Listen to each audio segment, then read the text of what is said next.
Hey, it's Ben, the big bearded guy who works behind the scenes here at LSM. I've been using Mando for a little bit now, and honestly, it's a game changer. Mando's starter pack is perfect for new customers. It comes with a solid stick deodorant, cream tube deodorant, 2 free products of your choice like mini body wash and deodorant wipes, and free shipping. Luckily, we have a discount code to help you get hooked on my very favorite smelling whole body deodorant on the entire market. New customers get $5 off a starter pack with our exclusive code. That equates to over 40% off your starter pack. Use code SACRED at shopmando.com. SHOPMANDO.com. Sacred Symbols, a PlayStation podcast, is brought to you by, well, you. If you want to learn how to support our show, go to patreon.com/laststandmedia.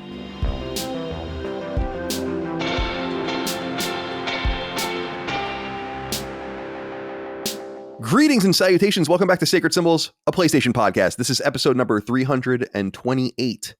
My name is Colin Moriarty. I'm joined as always by my son, Chris Raygun, and only my son, Chris Raygun, for we've launched Dustin in a cannon over to Japan to be with his people. How are you today, my friend? It's just one of those days, Yeah. I think that's what we were saying before we're recording, and then we started singing break stuff.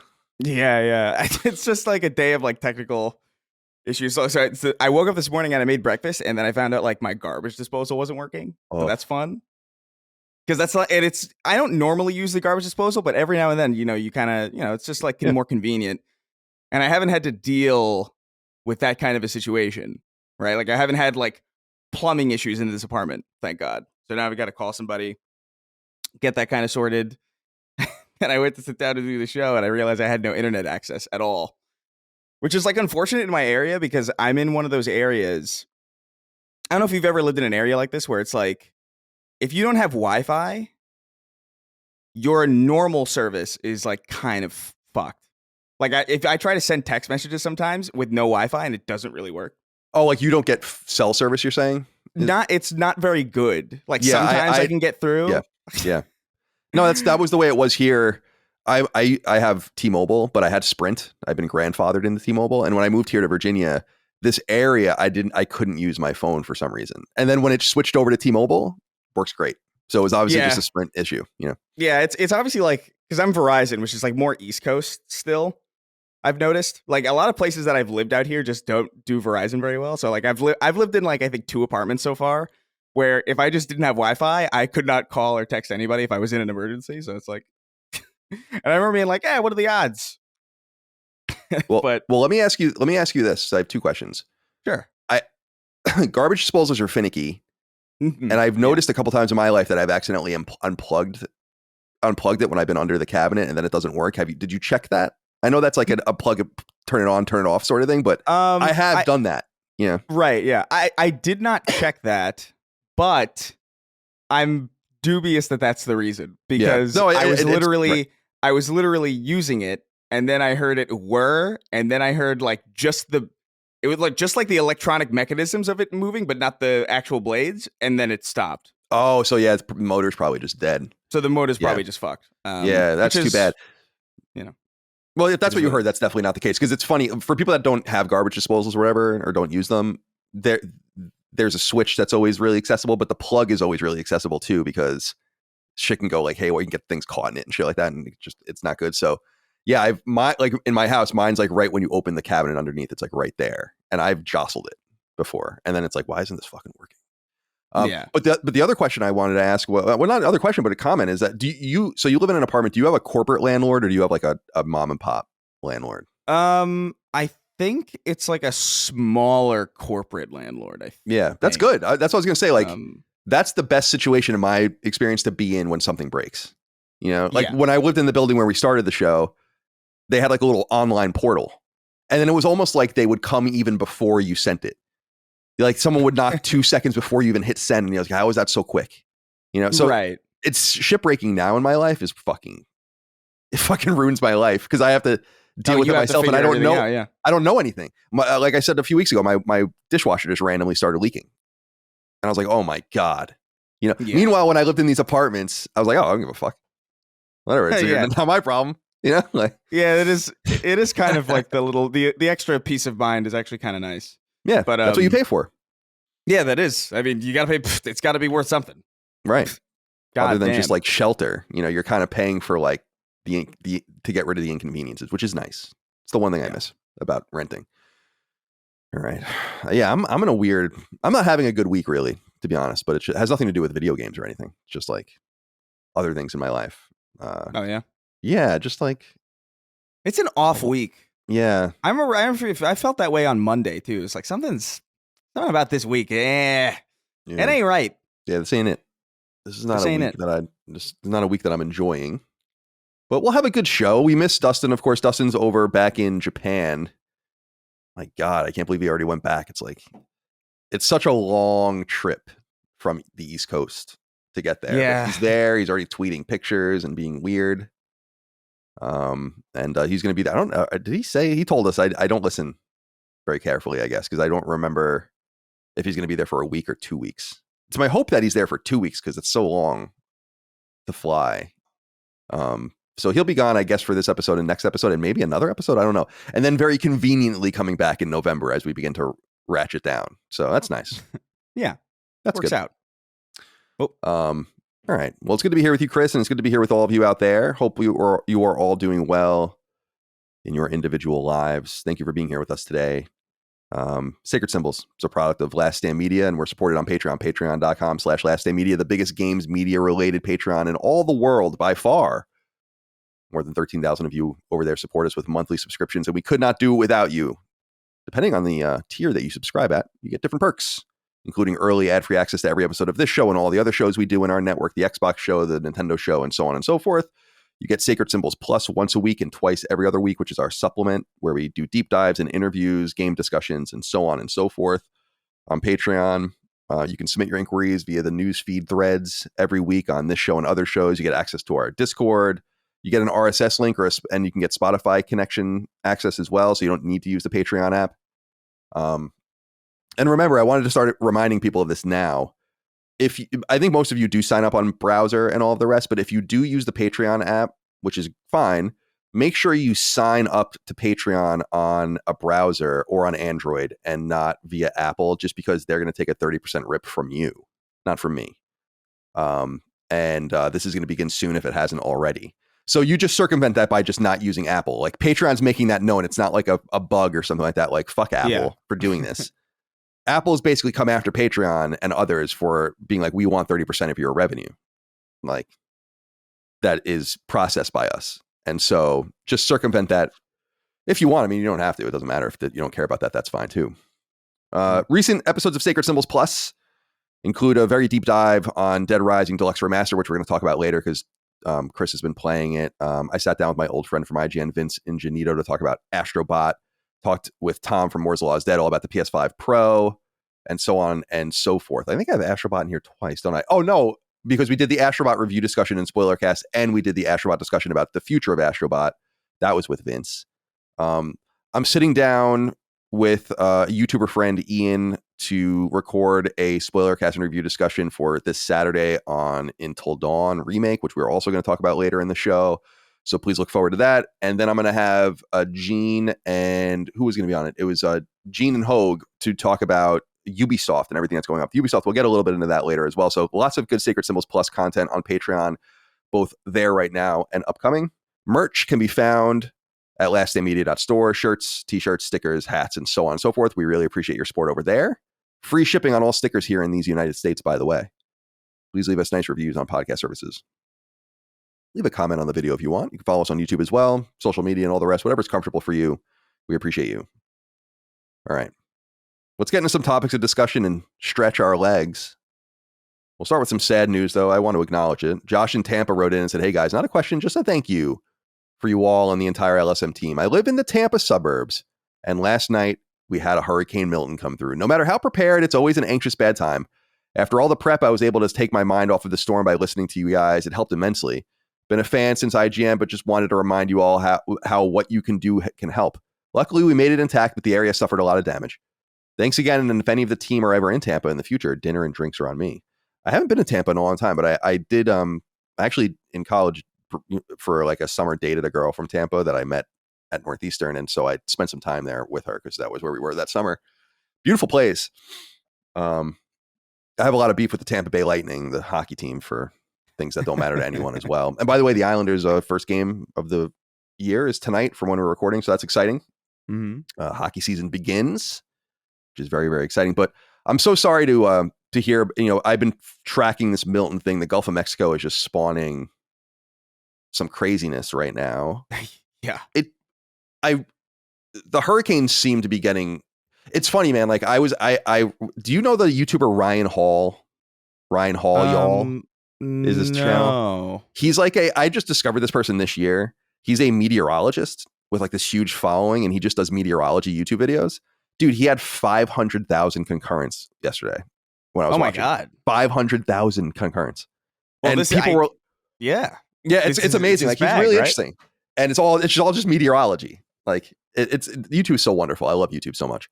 And because you can just find anything. And this guy's way better than anyone doing it, on like TV or whatever. And he's got his PhD and all that kind of shit. So so I was watching it, and it's just like, damn, this is crazy. And what I remember from watching him earlier in the year was that this was actually an unusually quiet hurricane season, where people were like, oh, maybe like people were saying like something's broken, where, and a lot of things break in the climate, and obviously a lot of that's man-made, but they're like, oh, maybe like something is decapitating these hurricanes from ever getting started. Like as they spawn, they just get their heads cut off in the lower Atlantic or in the Caribbean.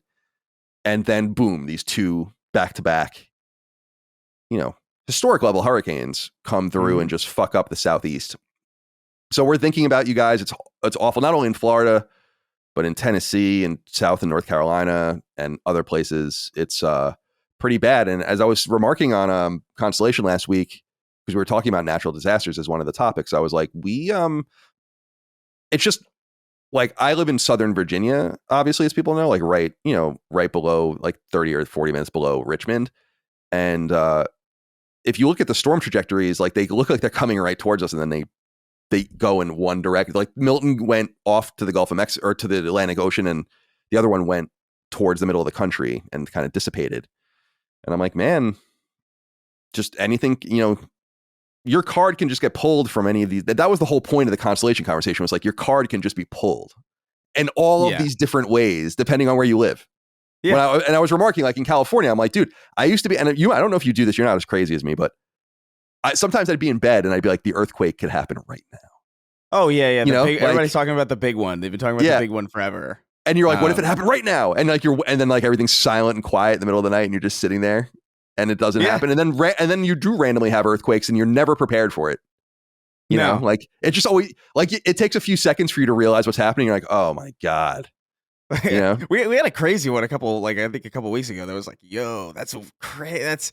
That was the first time that like I could hear things in my apartment shaking, because usually it's like a subtle, almost like an evolutionary kind of sense that the ground is shaking, where it's like, oh yeah, I could tell something's wrong, but like nothing's visibly looking crazy. But that was like it's like, ooh, interesting. I was kind of excited, actually, to be honest with you. I think I'm looking for something crazy to happen. Yeah, you want it to go off.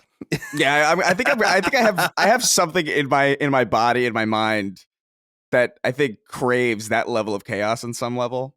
But just for the reason that it's just interesting, and it breaks the mundanity, I think. But these back-to-back hurricanes is crazy. Like that's like the situation down there is wild. Like Asheville's like gone entirely, basically. Yeah, it's awful. It's awful. It's like unheard of, I feel like. I don't remember the last time a hurricane just wiped an entire place off. But yeah, many thoughts to people down there. I got family down there. They seem to be okay. Because I do think like the severity of it did diminish as it kind of went through. Yeah, it's gonna lose its power, over. Yeah, because like and it went down pretty drastically compared to like what we were expecting. I think it was like 285 mile an hour winds or something, or it was over the ocean when nothing was in its way. It's just like, oh my God, that's insane. Like 100 mile an hour winds is nuts. I saw the like the U.S. government has like the storm chasers that go into the hurricanes. And I don't know if you saw the film of them going into the hurricane. And I was like, why are we doing this? Like, Yeah, like you don't gotta like do the that. eye was like right below them, and they were just, it's cool as fuck. Like you're above it, you know? That's and then you it's just like go ring, like going right into it, basically. And it's like, oh my God, why are you doing this? And then they get all the telemetry, I guess, of it. But by the way, it was 185 mile an hour winds, by the way. 185 miles. Yeah, it's crazy. That'll rip everything away. Yeah, I mean that would, my house would be gone in 185 mile per hour winds, I would assume. And it's like, yeah, when you get inland, so on Long Island, we would get hurricanes, and well, you lived in the area too. Like Dagan and I were saying it, we used to get like one bad hurricane a decade or so, and that's still kind of true because they usually don't make it to us. But because we're perpendicular to the ocean, when they do make it to us, it's like just fucking punching you. And so we had really, Gloria and Bob were the bad ones in my childhood, like really bad. And then of course, the one in 2011, I can never remember the name. Irene, Irene, right? That fucked everything up, including my beach house. And in New Jersey, my beach house was gone. And we also FEMA didn't help us or anything like that. Just was that gone. Destroyed, I think, like South Street Seaport and like a little bit of Coney Island, I think, if I remember correctly. Yeah, it fucked up. Sure. It fucked up Fire Island as well, and which is the barrier islands below Long Island. And what's interesting is that it punched a hole in, like, the islands are like barriers to Long Island, and it punched a hole in it, and the bay in between Fire Island and, like, I grew up on this Great South Bay on Long Island. It wasn't dirty, but it's murky, and it all cleaned out, and people were like, "Holy shit!" Like this actually had some sort of like positive, and they were like, "Should we even fix it?" You know, like or just like leave it like this. And it's all because it was just all stagnant there for so long. So I remember that, like, people were like, when you go to like these places now where I grew up, it's like, holy shit, it looks like pristine, as opposed to just like this murky swamp water, basically, which is what it was. Because it's on the ocean, but it's not quite like that yet, because it's more like a lake, because you're not quite on the ocean, you know? Anyway, so it's a horrible thing. And God, in California, it's the earthquakes, it's the wildfires, it's in the middle of the country, it's tornadoes. There's no safe place. You just can't escape. In the north, like, it's fucking freezing temperatures and ice storms, and yeah, it's like the earth is just totally indifferent. I kind of love it, you know. Just like, whatever, dude, you know. So be safe, be well. Hey, it's Ben, the big bearded guy who works behind the scenes here at LSM. You may also know me as the guy who organizes our live shows. Let me assure you that packing is my least favorite part of these shows, and any travel for that matter. In between coordinating with the venue and wrangling Colin, Chris, Dustin, and the rest of the crew, it's really hard for me to remember what kind and size of bottles of liquid I need to take in order to get through the airport without a lot of trouble. And the last thing I want to be doing when I'm running around at our shows and talking to you is being smelly. But I found the perfect solution: Mando's 4-in-1 acidified cleansing bar. I've been using Mando for a little bit now, and honestly, it's a game changer. This single 5-ounce bar replaces everything: shampoo, face wash, body wash, and deodorant. It even works as a shaving lather, although the whole shaving thing isn't really my jam. But it simplifies my packing for trips, and it's easy to keep track of in daily life. It's also clinically proven to control odor for up to 24 hours due to the formula, which uses a gentle alpha hydroxy acid that stops odor at the source, something we all know that regular soap cannot do. Mando comes in multiple fantastic scents, including Mount Fuji and Pro Sport. Personally, the sophistication of the bourbon leather scent is my favorite. It's super convenient, and it smells amazing. They've also got a whole body deodorant that is safe for your entire body. Yep, I mean everywhere. Your pits, your feet, even those tricky areas. Yes, I'm talking about your balls. Am I allowed to say balls in a podcast, Dad? There's no one there, so I'm just going to say it. We'll find out together if it's okay. Mando's also free of aluminum, baking soda, dye, and all sorts of other stuff that my wife tells me is important. Mando is also made here in the United States of America, which, as you know, is very important to us here at Last Stand Media. It works, and you're going to smell great. Mando's starter pack is perfect for new customers. It comes with a solid stick deodorant, cream tube deodorant, 2 free products of your choice like mini body wash and deodorant wipes, and free shipping. Luckily, we have a discount code to help you get hooked on my very favorite smelling whole body deodorant on the entire market. New customers get $5 off a starter pack with our exclusive code. That equates to over 40% off your starter pack. Use code SACRED at shopmando.com. SHOPMANDO.com. And what I was going to say too was, so by the time the storms get inland, like on Long Island, wind was the problem, but on inland, it's the rain, and just cumulative amounts of rain. And I think what happened in North Carolina was, I'm pretty sure rivers overflowed or whatever, but I think dams broke, or like were overrun. And when that kind of shit happens, it's like, yeah, it's over, because the dams obviously are deeply manipulating the landscape. And it's the hubris of man in some sense. Yeah. But yeah, I remarked, I don't know if I remarked what podcast I said it on, but the YouTuber Lazy Game Reviews, who I really like, LGR, he's awesome. He's kind of an old school PC game YouTuber, and he lives in Asheville, and his house got fucking wrecked. And that sucks, man. And I think many of the things that he has, like, people send him shit constantly, like amazing things to like unbox. Like here's it. Right, like old new or new old stock kind of shit too. Like here's like a new IBM 486 to like unboxes if it's new, like that kind of shit. And it's like fuck, Yeah. So not only like everything, so I feel so bad for him, and there's just that's multiplied by a bajillion. It's just I was gonna move to Asheville. Like I think like a year. Like when I was thinking about like where I was gonna go, I was like, I think I might go to Asheville. It seems nice. And it's like, oh fuck. That was like a genuine, like a real possibility. Like those conversations. That would have been awesome, dude. You would have been pretty close.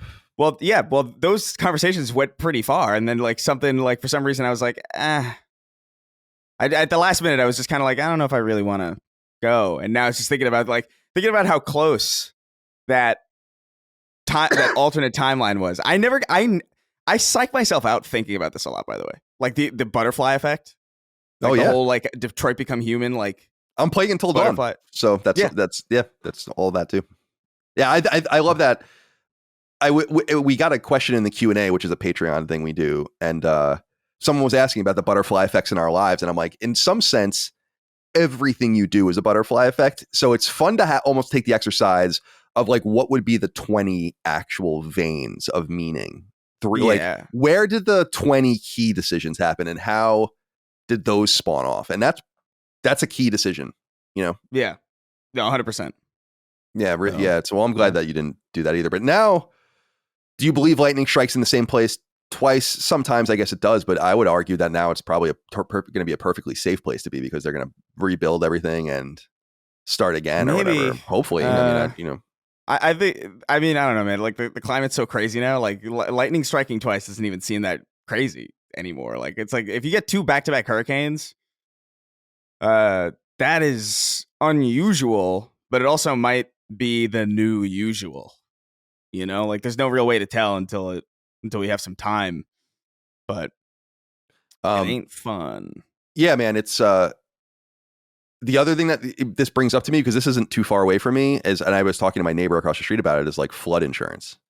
And when I moved here, everyone has home insurance, obviously, but like floods are not counted in home insurance. Like there are certain things that can happen to your home where I was like, no, we're not paying for that. And flood insurance is one of them. In fact, in Florida, a lot of this, what's so fucked up about what's going on in Florida specifically, is because many of those people just raw dog and don't even have insurance because they can't get it. So when they lose their shit, it's over. Yeah. It's over, and that's fucking, and you live on basically worthless land at that point too, that you can't even sell for something, because who's going to want to live there if like your shit, everything's getting wiped out all the time or whatever. And that's just a horrible thing. But when I moved in here, I talked to my insurance company, and I assume they want to sell me things, So I asked them, I was like, what about flood insurance? And they're like, oh, you really don't need that. And to me, that was like a really appreciated, seemed like an honest answer, because they can make a little commission on me. But it's being, yeah, okay, we'll get, I'd be none the wiser. It'd be like, yeah, we'll sell you fucking flood insurance, sure. So I didn't think anything of it. And what I realized is no one in my area really has flood insurance. And that it's usually like flood risk is usually judged by in 3 ways. And it's like no risk, moderate risk, and high risk. And we're in the moderate risk area. But like, so is almost everyone, unless you live in like the desert, apparently. Yeah. And then And then I started getting nervous where I'm like, all this is happening. And I'm like, geez, should I get flood insurance? So I started talking to some of my neighbors, like I said, and then I started looking at topographic maps like I'm a fucking cartographer, like I know anything. Right. And I was like, I'm like, how would it happen? Because it's not the rainfall itself. That could cause moderate flash floods and like things like that. It's not going to take your house away. It's the way it affects bodies of water around you. Mm-hmm. That's the problem with hurricane surges. That's the problem with rivers flooding and all of the rest. It's not like you don't live in the middle of nowhere with no bodies of water around you and it just rains like it's Noah's flood. Like that's not really the way it goes down. So I was like, I can't see how it would happen. You know, like what? I don't know. I look around and I'm like, we live somewhat close to the James River, but not nearly close enough to it. We're far away from the ocean. I'm like, how would it happen? And then I'm like, so ultimately, I think I'm just going to get flood insurance because now I'm like, I'm totally overthinking this to the point where I'm going to be like, you are such an asshole and you could have just paid whatever. Yeah. And then some catastrophic thing because you think you understand this and you don't, you know, like at all. So that's basically the conclusion I drew after all my research. I'm just going to buy flood insurance. Right. Oh my God. So Josh in Tampa and everyone else affected by this, be well, stay safe. I'm sorry this is happening to you. Yeah. It's easy to ask the question because people say, I mean, I'll just be honest with you. People say this all the time, at least in private. It's like, why do people even live in these places? But it's just it's just not that simple. You know, first of all, Florida fucking rules. I don't know if you've been to Florida, right? Obviously. I think Florida my fight was in Tampa. Right. Oh, okay. Yeah. So, right. It was where the Lightning play, I think. And, it's like, these are wonderful places full of wonderful people. I hate when people just say that, but at the same time, it's like, do we have a tolerance for this? Or are we just asking for this? If we believe global warming is real and that humans are making it worse and storms are getting more severe and all that kind of stuff, which is totally within the realm of reason, in my opinion, then are we just going to stay like this? Or do we really have to do something? You know, like, do we have to relocate people? Do we have to build like massive seawalls? Do we have I'm really interested in the solution as opposed to just getting fucked by these things over and over again. The city I think about with this all the time is New Orleans. New Orleans is below sea level. Yeah. Like it's not naturally there.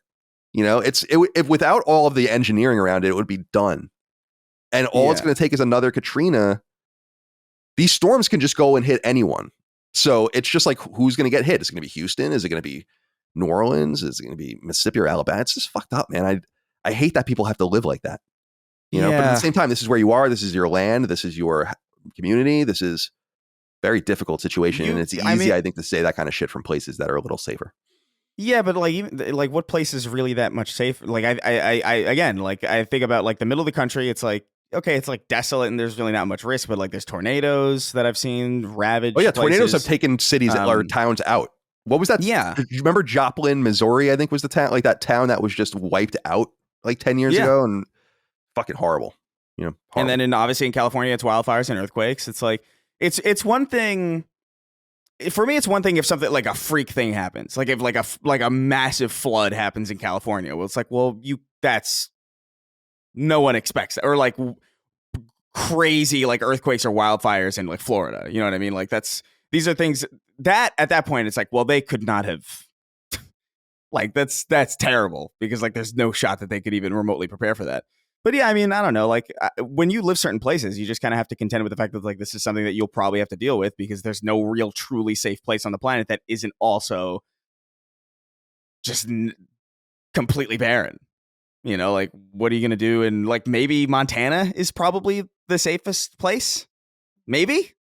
Yeah, Montana. Because I don't think of like, any like inner New England. Like what's going on in Vermont? I guess the only thing you would have going on up there is obviously severe winter weather, which is it's bad, but you can just kind of stay put at the very least. And then fracking earthquakes, I guess, which are getting worse, but like not really a big deal, I don't think. So yeah. So maybe there, or because like you have the Ring of Fire, all that kind of. So you don't want us to be on the Pacific Coast. The wildfires, the wildfires in. When I lived in Santa Monica and the fires were in Bel Air and Malibu and it was like apocalyptic. That to me was like, wow, the indifference really is there. Like not even the rich and famous can do anything about what will happen. Well, dude, the thing too with that is like those wildfires were getting worse because a lot of like the brush that they were supposed to burn, they got like paranoid. You're supposed to do controlled burns to keep these things under control, and then sometimes those controlled burns will go crazy. But even the crazy controlled burns are better than like no controlled burns and the random burns that will happen as a result of like no controlled burns being done. And I think people got a little bit gun shy because like some fires like went a little bit out of control, but it's like, no, you gotta, because otherwise you're gonna lose thousands and hundreds of thousands of acres to shit that you can't control. And it's but yeah, I don't know. You just kind of take it. You just got to take it, I guess. Like, because you can't just funnel into, I don't know, Minnesota and Montana and like that like weird those upper states that border Canada that seem to be like the least prone to natural disasters, because like what the fuck, what are we gonna do? We're all gonna funnel there. What's funny about that too is when I think about places like, yeah, go to like Nebraska or something. It's like, okay, that's good, but then like all of our nuclear weapons are there, and so that's going to be what like the enemy's target. When my mom got it was funny because like when we were in San Diego for the show, I was with my mom and my stepdad came out, and I was like, I just like to say not shocking things to my mom, but just like make her laugh. And I just like, we were driving by like the naval yard, and I was just like, I looked back at her and I'm like, the Chinese would just knock this place right off the map if we went to war. You know that. It's like a 1970s like father, you know what I mean, like driving in like a in like a wooden station wagon, like trying to take this place right the hell off. Yeah, and the kids are in the back like, what? I know. It's good I don't have kids. I'd probably scar them with all of the anecdotes in history. All right, be well out there, guys, and be safe.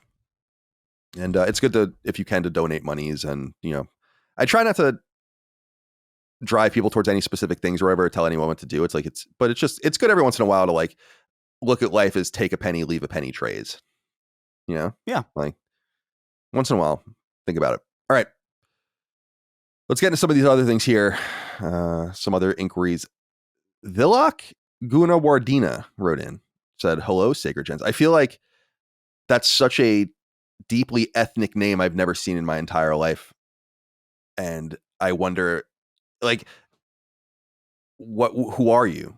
That's such a wonderful name, like I need to, if I ever encountered someone, I'd be like, your name is what? And then I would be so mystified, I'd be enraptured by you, like, who are you? Thylok Gunawardena. Like, wow, that's amazing. I'm Colin Moriarty. It's a Sinhalese surname. What the fuck is that? Oh, Sri Lanka. Sri Lanka. Ooh, interesting. That's interesting. Who are you, Thylok Gunawardena? Hello, Sacred Gents. Says, correct me if I am wrong. I remember you said you guys would probably not be doing a live show in 2025, and the next one will probably be in 2026, and it will probably be in Europe. And I remember you mentioning some time back you would consider Toronto too for these live events at some point. So what if you guys consider Toronto for 2025? If I am not mistaken, I remember you said Canada is number 3 when it comes to the number of listeners. That's true. So I think there are many people here in the North hoping to see you guys in person. I'm sure it is not easy to plan an event like this, but we are really looking forward to seeing you guys in Toronto soon. Toronto, as some might say in the area. Toronto. I've been to Toronto, and I actually really like Toronto a lot. It's a cool spot. I think Ontario is a great place, and Canada's a great place. I love Canada. Hopefully one day we'll invade it and take it. Like we tried to in the 18 teens, but failed to do. And got Washington, D.C. burned to the ground as a result, which was pretty embarrassing for everyone involved. So here's the thing. This is why I bring this up. So the live show now is on Patreon. You guys can watch it if you want. One from San Diego. I like to keep it real with the audience. I like to just brass tacks it sometimes, and just, it's like, what do I have to hide? I think the openness is what makes us special or whatever. I got the P&L for the last live show in San Diego, and we lost money on the show. So it's a more dangerous endeavor than I think I appreciated. Not that it really matters. First of all, that's a trivial, like, we actually made a few grand in profit or whatever before I paid everyone for their appearances. And then all the rest. So we are like mildly in the red. It's not the end of the world. It's certainly not a big deal. But I can't be selfish with like the energies of the company when there's not sufficient demand for it just to fulfill these things that we think we want to do. And I think this is one of those situations where maybe my instinct to just let it lie low for a little while is a good idea. Because as I've said in the past, I'm not out to make like mega profit off of this at all. I basically just want it to, honestly, and the way we put it behind the scenes is like, I want it to just pay for the person who is putting it all together. And like, and then everything else could just be even. So if that person costs whatever, then that's what I, whatever thousands of dollars, that's just what I want us to make. And then, because I think it's a good exercise for us to be together. It's good to like be with the audience and just do fun things like that. And we make plenty of money on the internet. We don't need to like find new revenue sources like that. But if we're losing money on it, it just seems unfiduciary. Right. In my opinion. And so the reality is I just don't think we're going to do anything next year. And then we'll come. So I was doing the math. I don't have the exact date. It's just like it's general math. But episode 400, I think we will reemerge. That will be in early 2026. Like I think March or something like that. Right. And so, and then maybe we'll just do something because I just don't think there's demand.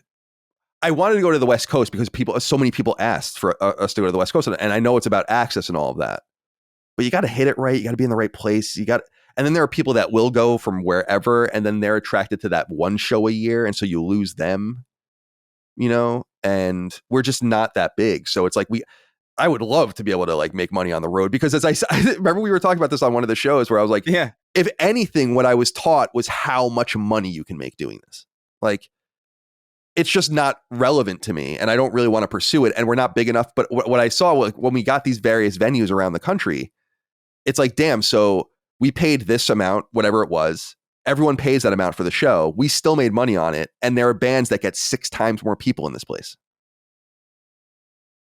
Like, okay, I get it. Like, yeah. I get it. I get why touring is like everything. I totally understand.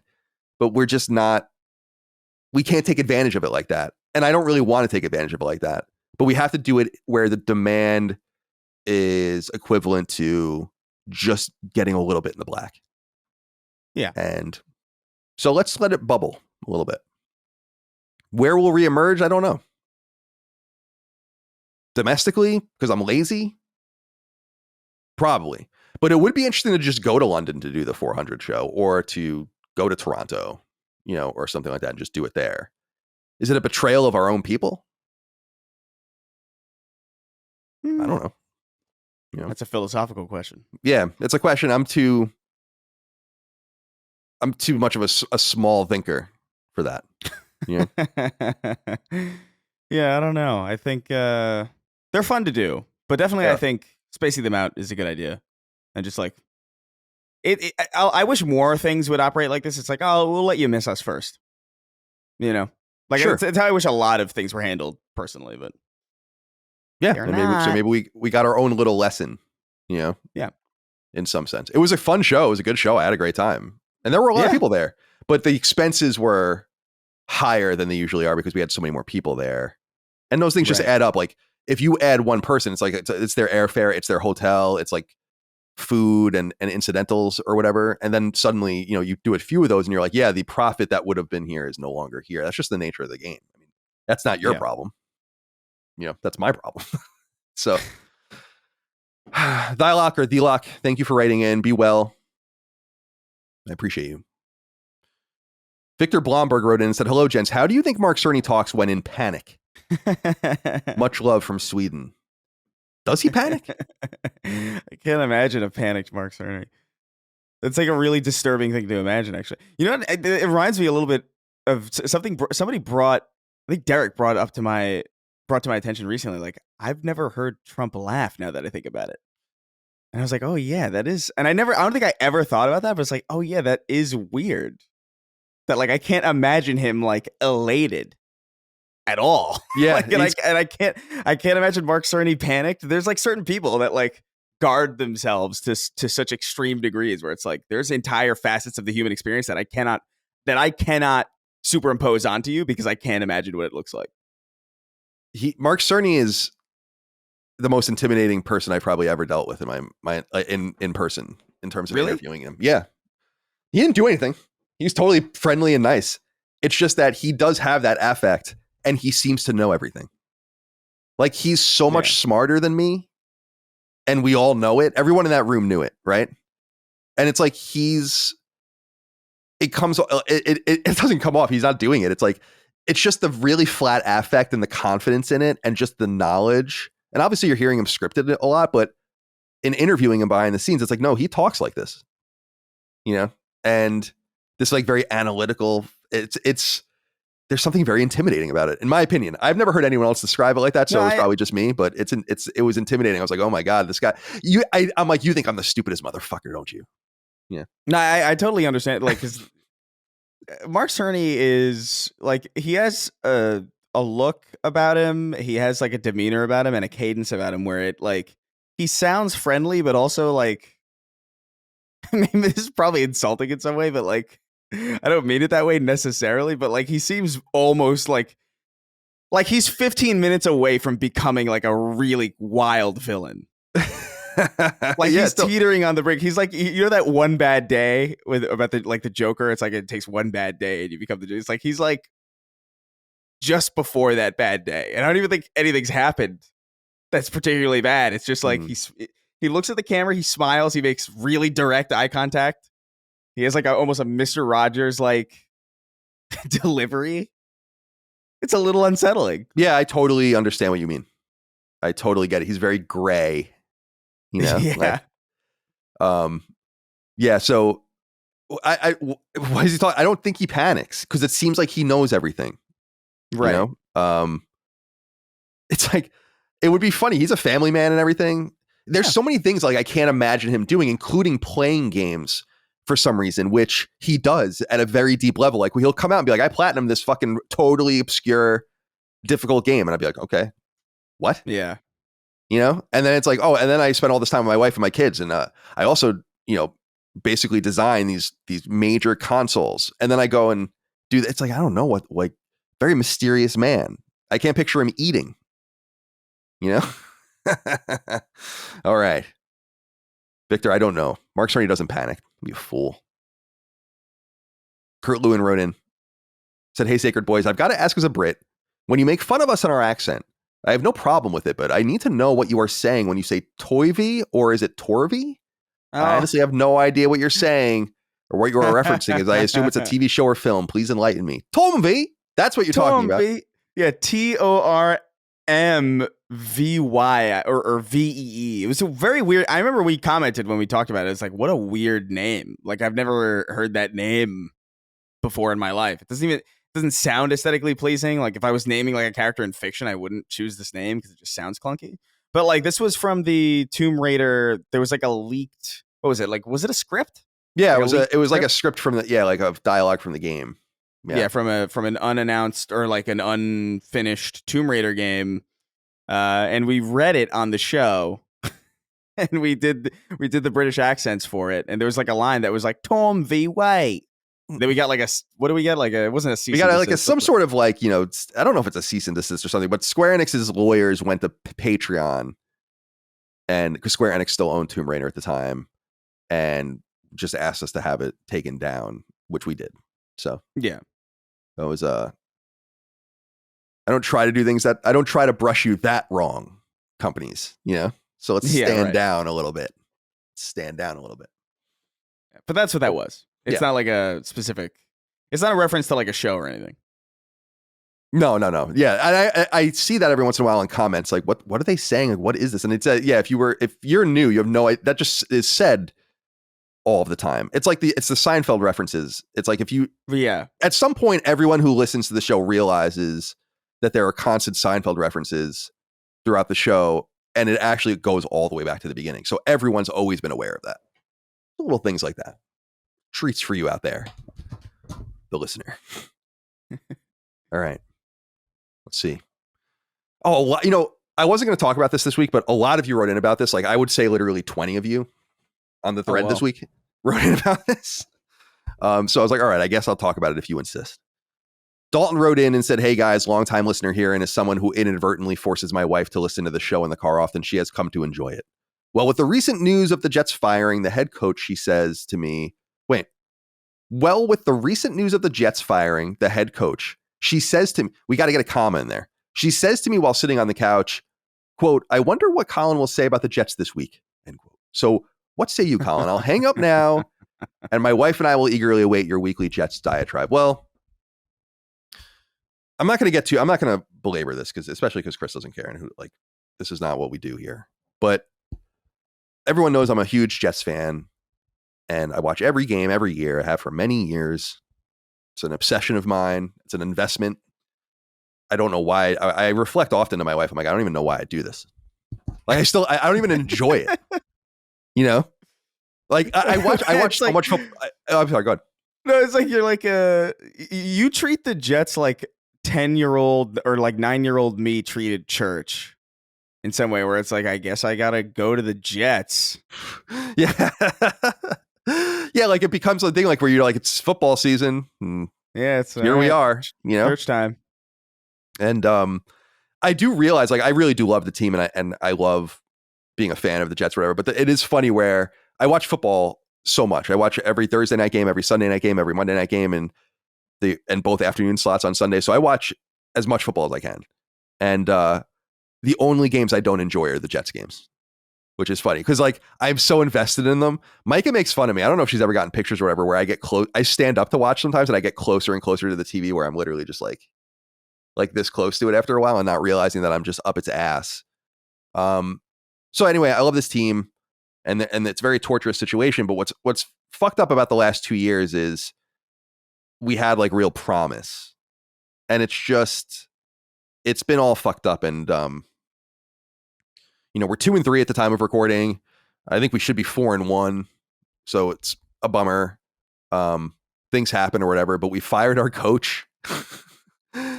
5 games into the season, 5 games into his 4th year, so it's kind of strange. And I don't know, man. It's just what I'm not going to get deep into the weeds here. It's like who cares? I'm not going to get into like fucking player personnel and shit like that. But what I will say is that we have no choice but to just believe in Aaron Rodgers at this point. And this is the closest to hope I've been in a long time. The Jets haven't even been in the playoffs since 2010. So to just make the playoffs would be awesome. But we have an MVP caliber, an old person now, but an MVP caliber Super Bowl winning quarterback, and arguably the best team on paper we've ever had in my entire fandom of the team. And it's not going well. So it's just been a painful situation. I eagerly await Monday night, the Jets and the Bills, and we'll see what happens. You know, there's nothing more to be said or to be done about it. It's a bummer, you know, but I do think the firing of the coach, by the way, I'm fine with that. But they gotta produce. Like it's enough already. Do you think it's weird? Like, so you said it was weird that they fired him like, what is it, 4 games into, or 5 games into? 5 games in, yeah. With a 2-3 record, it's not so unusual if you lose all 5 of those games. For instance. But is it unusual because it's like he's been doing this for so long, and then like in the middle they just fire him? Is that like unusual? Yeah, I mean, it's not. It's unusual to be a mediocre team and lose your coach in the middle of the season. Yeah, that's kind of the point. Like right. Okay. If you were in your 4th year and you started 0-5, I can see you getting fired, and that would happen sometimes. But it's just unusual because people don't think it's going to change anything, and there's this whole idea that Aaron Rodgers really runs the Jets now, and all of the rest, and it's just embarrassment after embarrassment after embarrassment, basically. You know, maybe they found out the coach went to a Diddy party and they were like, oh yeah, get out of here, yeah, real quick. Yeah, you got to go. Those videos are apparently there's like shipping shopped around apparently to like outlets that are going to be pretty crazy. I think when they come out, it's fucked up. Yeah, Hollywood is like all of the conspiracies for many years about like Hollywood being this like demonic cult of like weird shit going on and secret parties and traditions and abuses and all that kind of stuff. And it's like, you hear that and you're like, oh, it sounds like a fucking nonsense. And then like, it's like the UFO stuff. And then it's like, oh no, this is all real. I don't know. I think the unfortunate reality is that like a lot of people, like I've seen like this is a dark thought, I guess, but like it's one that I unfortunately am kind of convinced is true. Where like I see a lot of things. It's like why are there so many pedophiles in Hollywood or whatever? And I'm like, I got bad news for you. There's just a lot of them. Like I think like I don't like to think that way, but I really feel like the unfortunate reality is like, and this is probably true. In your family, there's a handful. Probably. Like you would imagine, like statistically at this point. Like how are there so many of these fucking independent outlets like, oh, I'm gonna start up a predator catcher fucking thing, and they just have so much to work with. It's like that's a good question. Because logic. Yeah, go ahead. I'm sorry. No, I was just gonna say because like logic sort of dictates. It's like, well, I feel like a lot of people look at it in like Hollywood. It was like, oh, it must be a Hollywood elite problem. It's like, no, it's just I think it's a people problem, and people end up in Hollywood. You know, like where else would they go? And we hear about them because they're important people. Yes. But like, dude, like your cousin, I don't know what your cousin's doing. You don't know what your fucking uncle, your estranged uncle is doing. It's dark and it's fucking upsetting to think about. But and I think in fairness, I think a lot of people have hope in some way that maybe it is like it's hopeful in some ways to think it's just Hollywood or whatever, right. Or it's like, oh, maybe it's this like corrupting influence, but I think they're just kind of among us. Yeah, I've never considered that. Like what you're saying basically is like the per capita representation of pedophiles in Hollywood is just equivalent to their per capita representation in society, and which is upsetting. Yeah, I don't begrudge people for not wanting to think that, but like I mean, I don't know what reason there would be not to think that. Like, they're so like, think about how many of these like nobodies end up on those predator catcher videos, and it's just like, fuck, that's someone's uncle. That's like that's someone's like, they were just at like a dinner, you know. It's so dark. The predator catcher stuff is so, it's such a good point where it's like, why is this so easy? Because they're catching like the lowest common denominator ones too in all sorts of different ways. Like the people that have like both no shame and no like self-preservation, like, and don't pay attention to like these things where like it's so strange that people even, I thought after seeing To Catch a Predator, but way back on Dateline, like 20 years ago, it's like, oh my God, like that must have been like a nuclear bomb into this community. It's like, no, not really. It's like, okay, no, okay.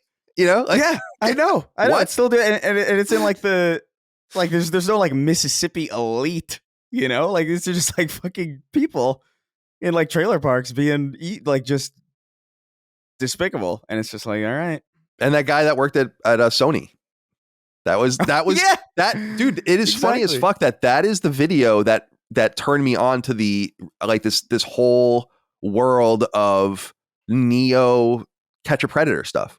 Where I'm like, oh, this is... Of course PlayStation would somehow get you in it. Like, of course PlayStation is a gateway into these things. It's all because of that guy. Like, I never knew that this whole like subculture existed of people going after these guys like renegades. It's crazy, man. You know? Yeah. Like, it's the only more mysterious content creator I've said that outside of that universe that I think is like what is going on here is the guy in Austin, Texas that gets like the highest quality 4K footage of people just fighting outside of bars. Do you know? Have we talked about this before? We've Texas talked about street this fights before. Or whatever. Yeah. It's like, what is going on here? Like, why are you always? Who are you? You know? Like, why are you always in the right place at the right time? You have like new videos every 2 weeks in front of the same places. You know? He has like a custom badge. It's like, I'm an instigative journalist. Yeah. I go around and I instigate fights with my drones. It's crazy. Like the quality of the fight videos is like it's like funny as fuck to me. Yeah, he's using like a red camera, or like something that like they would use on like Avatar to shoot Jake Sully like dangling from like a rhubarb or rebar. Rhubarb. I was thinking it was a rhubarb. Isn't that the thing that's like an Australian thing, right? That they put on the end of their cars to protect their cars from like hitting kangaroos. Is that? Like I think so. Yeah. You know what I was thinking about when you were saying that was rhubarb? Isn't that the last name of the guy who like posts all of those like the MSNBC videos all the time? Aaron Rhubarb or something like that. Oh, I don't know. He's that's what I think about when I hear that name. That's funny, man. Yeah, that sounds like a funny trademark. Like the rhubarb. Yeah. I feel like I heard that it was real, but it could have been just Australians fucking with me. There is that thing that Australians, there's a lie, right? That Australians tell everyone about. Like, there's some animal they make up. An animal? An entire thing? Drop bears? What? Yeah. Is that what it was? I've never heard of that. Drop bears? Drop bears, Australia. Bears.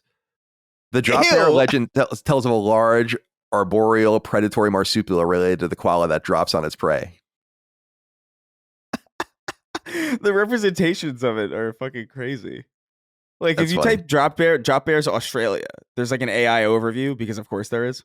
But then next to it, there's like an image that is fucking unbelievable. Yeah, What the hell is this? Google's getting bad.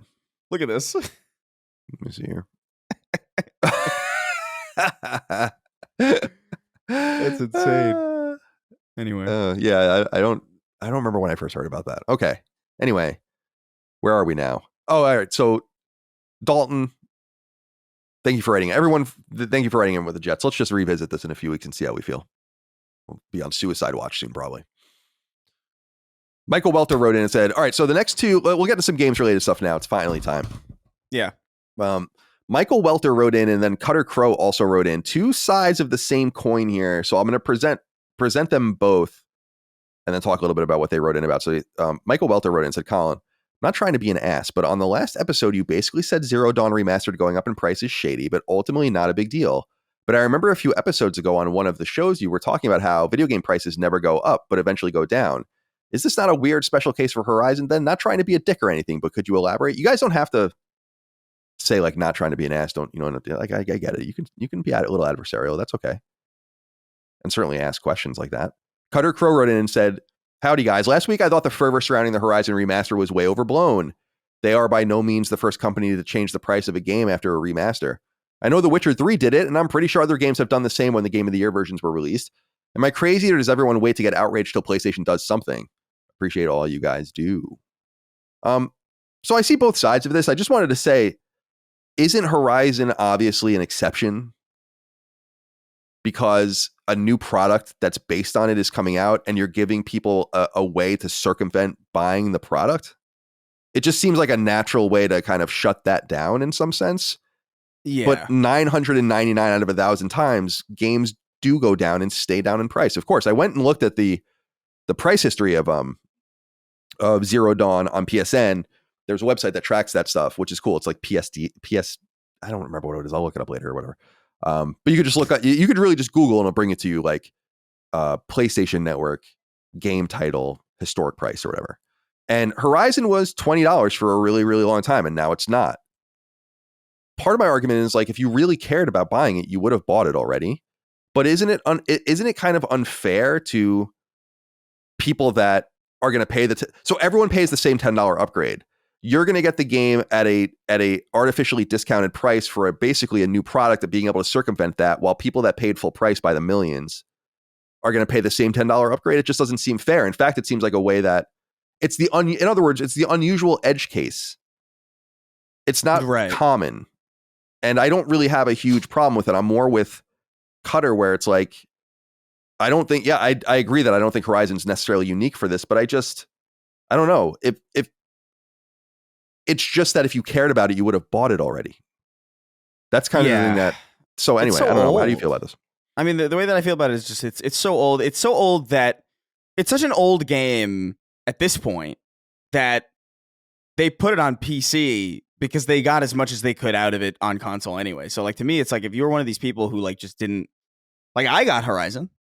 Like, I have both of the Horizon games, and I wasn't even particularly excited necessarily about them. I was just like, it's interesting. I'll play it. Granted, I'm on a show, so it's like I have that reason. But I think I got the first Horizon before I was on Sacred, I'm pretty sure. And so, like, I don't know. To me, it's just like, you're complaining in some ways about a thing that you wouldn't even be noticing if you actually did care. Like, it kind of like negates itself in some way. It's a very weird situation. I just don't know how you don't have Horizon. I don't know how you don't have Horizon already if you're looking at this upgrade as something that's worth buying. Like that's what kind of confuses me. I don't know who the audience is where the Horizon remaster is like that's the thing they want, but they just never bothered to play a Horizon game before. Like it's confusing to me. Yeah, I kind of agree that, you know, what's being said here, especially by Cutter, is just like, it does seem like there's just outrage about anything PlayStation does. So I think a lot of it, I think a lot of it is unwarranted. I think PlayStation is doing a pretty good job. I think the first party game output is worth criticizing, but I think the machine is awesome. I think the overall catalog of games is great. I think the second party and third party support, you know, and timed third party support especially is good. I think, again, I'll say, and I'll keep making this case as we go into the end of the year, is like, this was a really good year for games, in my opinion. This is a good week. Totally. This week is crazy. Even just the last month was great too. Yeah, I don't know. Like, this is not an off year by any means, in from my estimation. Like you said, obviously the first party specific, like that big tentpole output, like I get it from that perspective, but like that's really the only perspective where I could even see what people are talking about, and that perspective really only makes sense in a vacuum if you're like only considering that, and just like for some reason not considering every other amazing video game that is that has graced the platform in the last like 400, 500 days. We've had a pretty good streak, in my estimation, of just like really pretty solid years so far. Yeah, that's the whole thing, goes into the whole thing of I just can't feign discontent to like fit in with some narrative about the product, because I'm playing PlayStation every day. I'm enjoying. There are too many games. I can't get to everything I want to play. I play far more than the normal person plays, so I can only imagine how a person looks at this wealth of games on all platforms, frankly, and says like, "Oh, this is fucking what a shitty time." It's like, what are you talking about? I can't even imagine not seeing the wealth of great products, both in the back catalog and in the current catalog, worth exploring. There's just too much. If you're not into it or you're not in the mood, I get it. I'm not in the mood for things all the time, but you got to look at things somewhat objectively. It's like when Baldur's Gate 3 came out and I didn't care about it. It didn't make me not appreciate the deep resonance of it. It's just not for me. I feel like people are too myopic in some sense. Like, yeah, just see, I think, a little bit more broadly, and you'll see a really great wealth of games on the platform. For instance, Rise of the Ronin, I wasn't into at all. I bought it and I played it a little bit and I just wasn't into it, but people really liked it. And that's one little piece of the puzzle of what made PlayStation this year. So, anyway, that's a diatribe, and I know Cutter and Michael wrote in about something else, but so Michael, I generally agree with what you're saying, but prices don't go up typically. This is an exception. There's going to be exception to many rules, and I don't feel like this is really that unusual. But if people are upset about it, that's okay. I'm not trying to run defense for Sony or for Horizon. I just think that it's a fairly compelling point that if you cared about Zero Dawn, you would have bought it by now. It came out in February or March of 2017. It's almost 2025. It's just kind of. Yeah. And by the way, you should have played Zero Dawn back then, because it's awesome. But again, I'm not going to buy this upgrade. I'll buy it eventually, but I'm not going to play it right away. All right. Let's see here. Oh, so a few people wrote in about this. This was funny, especially because Dustin's not here to talk about it. But Derek Beek wrote in and said, I have a question for Colin about the way he interacts with trophies based on last week's discussion of trophy syncing. From the sound of it, it sounds like every time he gets a trophy in a game, he stops the game, checks the trophy, and syncs it. This seems a little more than slightly psychotic. There's literally no reason to do this, unless you're always under the assumption that your PS5 is about to brick at all times. The digital manual for the PlayStation 4 states, I assume it's the same for the PS5, quote, your earned trophies are saved to the PS4 system and automatically synchronized with the PlayStation Network server, end quote. If you're connected to the internet, you're not going to be losing any trophies, and even if you're not, they'll be synced the next time you go online. Even the PlayStation 3 syncs trophies automatically, although it's when you're not using the system, as when you turn on the PS3, there's a notification that your trophies have synced. I'm just imagining Colin crying at an emotional moment in a game, a trophy pops, he immediately stops crying to sync the trophy, then goes back to the game to cry again. So a lot of people wrote in about this. I think it is a little weird, but I think that people are also overestimating what it is that's happening. Like, again, so trophy pops. I hit the PlayStation button and then I hit the circle and then I'm back in the game. That's literally the extent of it. It takes a fraction of a second. You know, I don't know why I do it. I guess it's not necessary. And I know that the trophies are stored on the system. I'm not retarded. That's not the point. It's just that I like to constantly keep the profile updated. I don't think that if you don't sync the trophy at the time, it just goes into the ether and it's gone forever. I don't think that. But so yeah, it's like more of a habit or whatever. But again, it's not this disruptive process like it is on PS3 or Vita, or even to an extent the PS4. It's like an instantaneous thing. I'm telling you, it's like trophy pops, PlayStation button, circle. That's literally right. And it's often, not like I think people imagine that you're opening you're clicking it and then you're clicking see trophies every single time, right, or something. Sometimes games pause when you do this. Sometimes the game just runs as you do it. Then nothing is interrupted at all. It's like, I don't know that it's the level of disruption. It's funny to think about, but it's not high. And I don't do it because I think that the trophies are going to go into the ether. I just like to keep things updated and snappy. And I still haven't done my experiment that I want to do yet, but like it was suggested to me, and I think that's what Dustin said, is like basically when you earn the trophy, it's synced automatically. And I'm like, I don't know if that's true or not, but even if it is, I just like I also like to see like the full write up for the trophy sometimes and all the rest. Can I just enjoy my life? No. You know? Yeah, fair enough. Yeah, you can't. Not allowed. Fair enough. All right. A few small pieces of news. This actually broke. When did this break? This morning, and I added it to the list here late. On the gaming subreddit, so just r/gaming. Someone posted a screenshot from SteamDB, which is obviously connected to the Steam store on PC, and it looks like Concord's files are being updated in the background as of October 8th in some sort of fairly heavy way. Some people have interpreted this. I think I saw it on Push Square, which is how I was led to this story.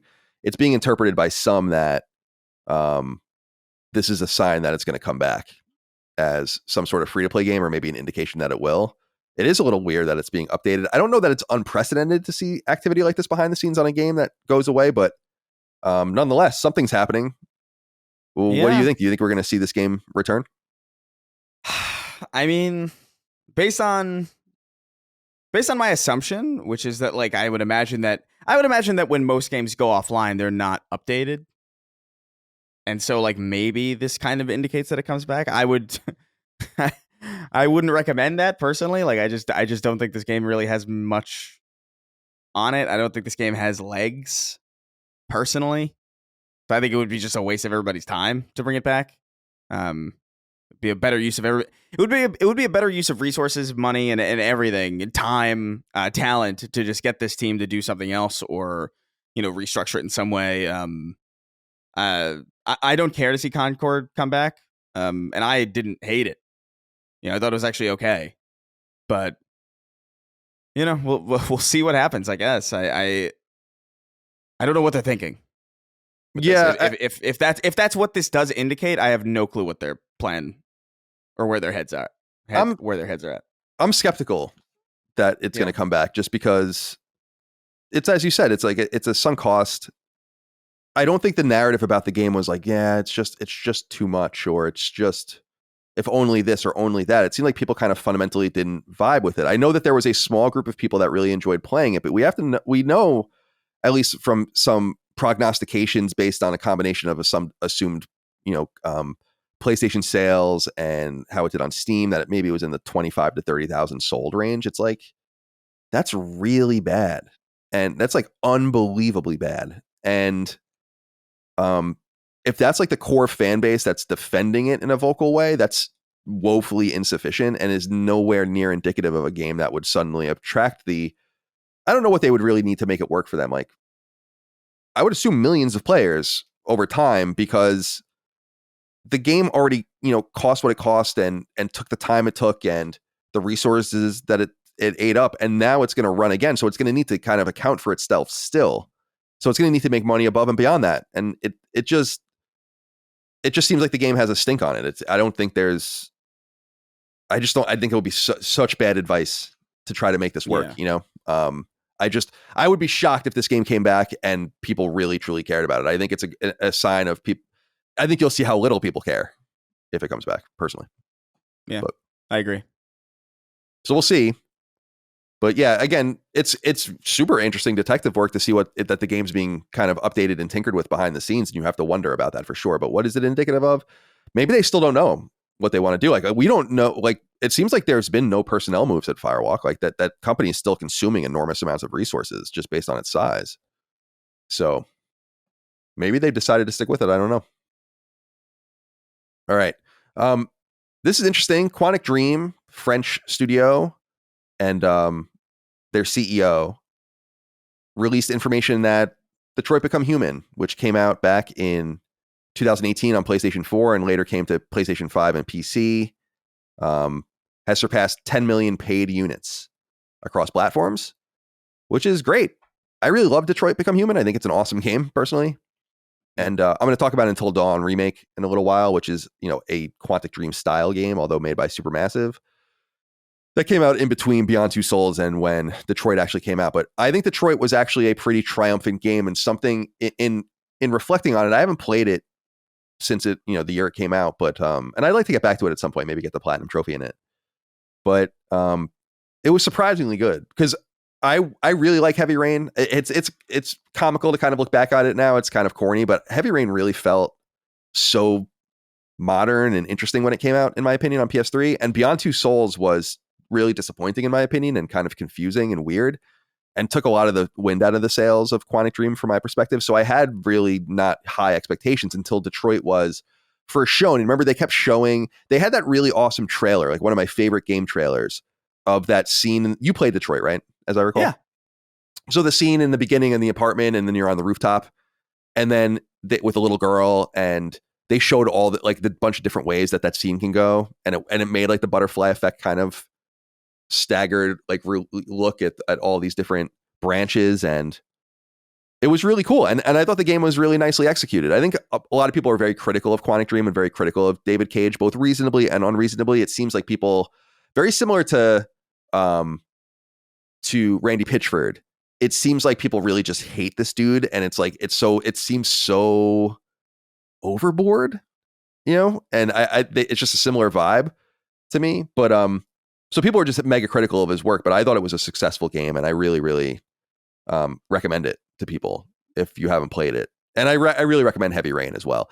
The re-release of Beyond Two Souls on PS4, I never played, but apparently did fundamentally fix one of the problems that I had with Two Souls, which was the chronology was off. Like it was just random. And they gave you an option apparently in the PS4 version to order the game chronologically, and apparently this really fixes it, because I guess that was a major complaint. So maybe I should go back and try it again. And Willem Dafoe is in that game. Yeah. And Ellen Page, Elliot Page. Willem Dafoe is such a strange dude. I love him, but he pops up sometimes, and have you seen those videos of people? There's a video of people, somebody just walking up to him, is like, "Hey, what are you wearing?" And he goes "I don't know." He's like, Kirkland. And it's like he seems so cool. He's an interesting dude. Yeah, he's such an interesting looking person. That it's part of the allure of him, obviously. Oh, of course, yeah. What was the movie that wasn't he in? Boondock Saints. Yeah, that was a cool movie. I like that one. All right, congratulations to Quantic Dream, by the way. So Detroit Become Human 2018. Quantic Dream still hasn't released a game since then. They are working on Star Wars Eclipse, which we had information on exclusively a long time ago now. But they have not released a game in all these years. They do have a publishing unit that releases games, though. And their most recent release was that game Dustborn. Oh, well, that game's so strange. I don't mind that it exists. You can make whatever you want, but it's just so strange. Yeah. Whenever I talk about Dustborn, or whenever anybody talks about Dustborn, we're reacting to what we're seeing from it. I don't know. Maybe somehow that game is great. It could be possible. I don't know. Who knows? But it doesn't look that appealing. I'll say that. All right. Let's see here. Ubisoft. There's some news about Ubisoft now. I'm going to keep this a little light. I don't really know if you have anything you want to add, but we're going to be covering this next week. I actually was supposed to already record this episode with Gene and with Hogue, but I had to reschedule at the moment. I was having a really bad day yesterday, actually, and I just wasn't in the mind space to do it. But Bloomberg basically released an article on October 4th, so some time ago now. It's just awkward timing because of when we record our shows, but indicating basically that the Guillemot family, who are the founders of Ubisoft and still control 15% of it, and Tencent, the Chinese conglomerate that owns 10% of the company already, are looking to maybe increase their stakes and bring the company private and take it off the market and kind of reform it and fix it behind the scenes, then bring it public again later on. And the next day, Ubisoft released an official statement actually about this from their PR people in France. And it says, quote, Ubisoft has noted recent press speculation regarding potential interest around the company. It regularly reviews all its strategic options in the interest of its stakeholders and will inform the market if and when appropriate. The company reiterates that management is currently focused on executing its strategy centered on 2 core verticals: open world adventures and games as a service native experiences, which is what we've heard of from them before too. And I think that that's great because I think that that's what they do well. So no real news to get into here. What do you think of this? Do you think that Ubisoft to me is a very bloated company, but I think that it can be fixed. I think if this happens, I think that many people are going to lose their jobs and they're going to trim this thing down, but that might be what's necessary. It's crazy. Ubisoft employs more people than PlayStation. They employ more people than major publishers like Electronic Arts. It just doesn't really make any sense. But as I've also said in the past, a lot of it is international, and that's just relevant because it's just way cheaper to do business in a lot of these places. So it's kind of it's a greater triviality to keep a studio in India going than it is in Quebec or California, which is why Ubisoft barely does business in the United States. So that's the headcount is a little inflated from that, but nonetheless, yeah. What do you have anything you want to add to this? I will keep my larger thoughts to the podcast we do next week. Yeah, I think I don't know. Thinking about Ubisoft lately is frustrating because we just did not just. I recently hosted an episode of Constellation where we talked about Ubisoft a great deal, and that got me looking into what their situation was, and I thought I saw their stock plummeting, and I was like, oh, I should get some of this because it's getting so low that I feel dumb for not doing it, and then it's maybe that's dumb, and then it shot up, and I was like, fuck.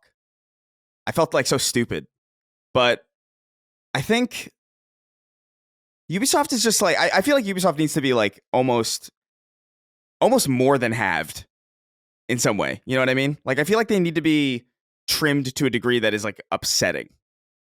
Because they're way too big. Their output is too fucked.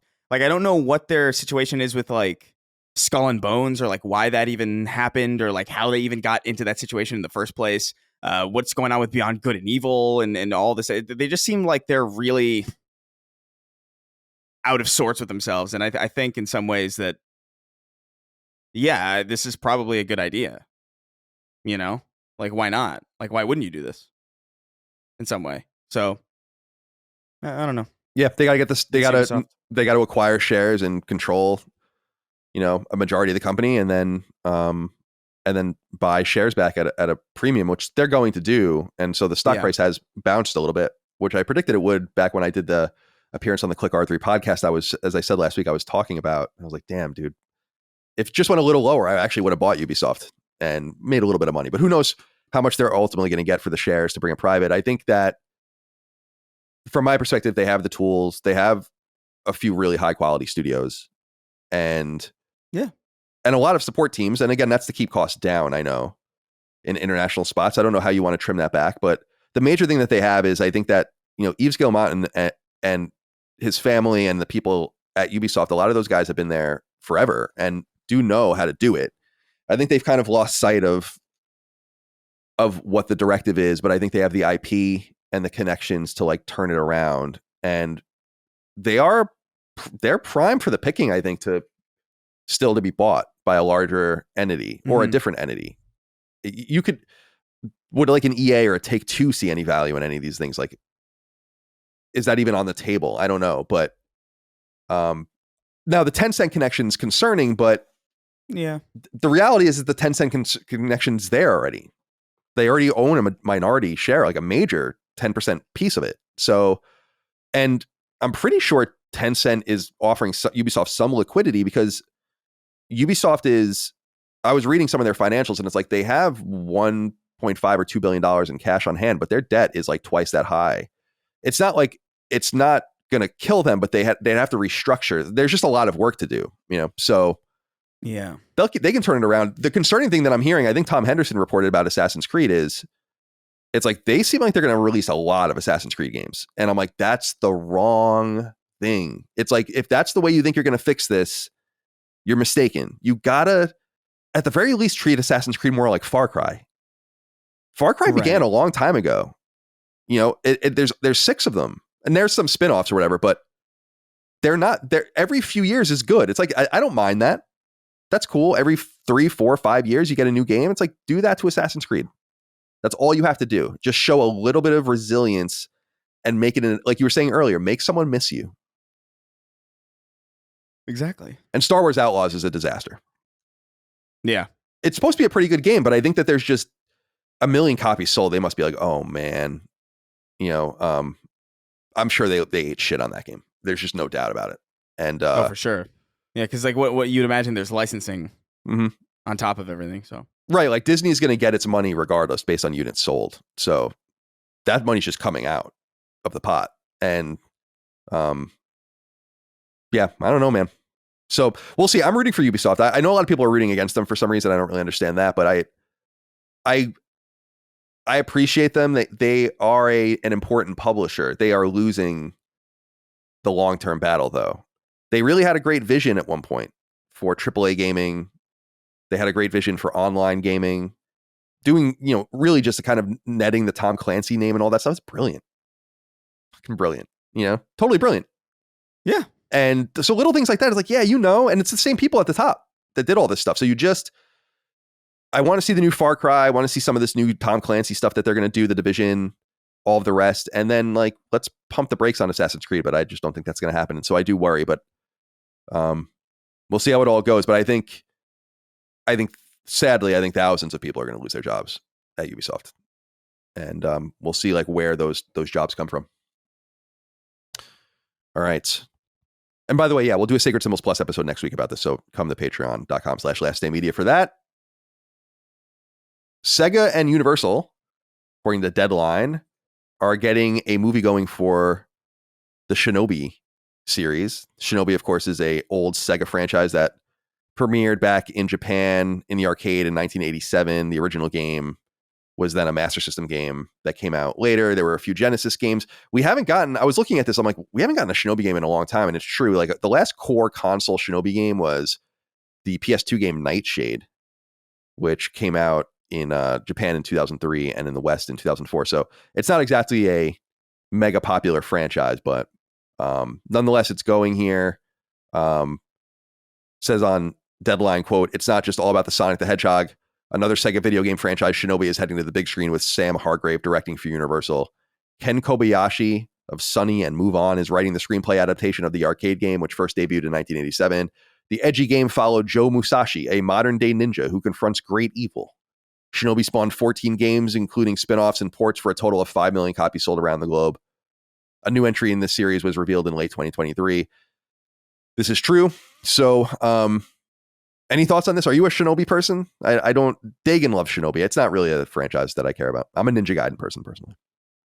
Yeah, I've never even heard of this really. Like, I mean, I've heard the term Shinobi, but like, I don't think I've ever heard it in relation to like a specific IP. I think I heard it in like certain anime. Well, I think the term Shinobi. I think the word Shinobi in Japan is ninja in Japanese. Yeah, I think it literally just means ninja. But yeah, weird choice, I guess. But if they see value in it, I guess go for it. I have no history with Shinobi at all. Well, Dagan will be happy anyway, and yeah. It's cool that Sega's continuing to pursue this. Universal getting on board is wise. As Deadline points out, Universal obviously had a part in the Super Mario Brothers movie and Five Nights at Freddy's. So They Right. do know games, I guess, pretty well. And maybe they can make something relevant of Shinobi. We'll see.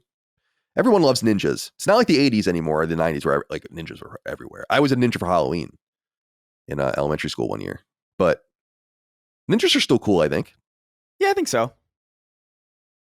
All right. The final piece of news I'll wrap into what we're playing, because it all goes together. So I'm playing, and we'll get into this now. I'm playing Until Dawn Remake. It doesn't seem like anyone is really playing this game. In fact, I'm going to do the spoiler cast and review discussion for it this weekend, like I said, or for this weekend, like I said, with a YouTuber friend of ours, but like no one in our core, anyone, any of the co-hosts or anything like that are playing this game. It's like the first time in a long time that I feel like I'm playing something completely alone. But I don't blame people, because I saw Maddie say like he wasn't even aware it's coming out, and the game is like not, like Sony's just not acknowledging it at all. There's like I don't think there's a PlayStation blog post even about it coming out. When I went to pre-order it last week, I think I noted like I had to go search for it. It wasn't, usually you can find just any new game. Like I just pre-ordered Metaphor, I'm not going to play it anytime soon, but just to buy it and have it. And I was like, yeah, I'll just go to the storefront and it'll be like one of the splash screens, because it's like a new upcoming big game, and there it was. And so I just clicked on it, and I rarely have to search for anything, but I had to like really go into the bowels of PSN to find Until Dawn Remake. And this is, of course, a remake by a new studio called Ballistic Moon, working in a second party capacity with Sony. Ballistic Moon was founded by people that used to work at Supermassive. Supermassive is the studio that made Until Dawn back in 2015 on PS4. And it's interesting because I like Until Dawn, and I like the core game a lot. I'm actually playing the PS4 version now on PS5. It runs at 60 frames. It's really nice. And Until Dawn Remake is, in my opinion, just not very well executed.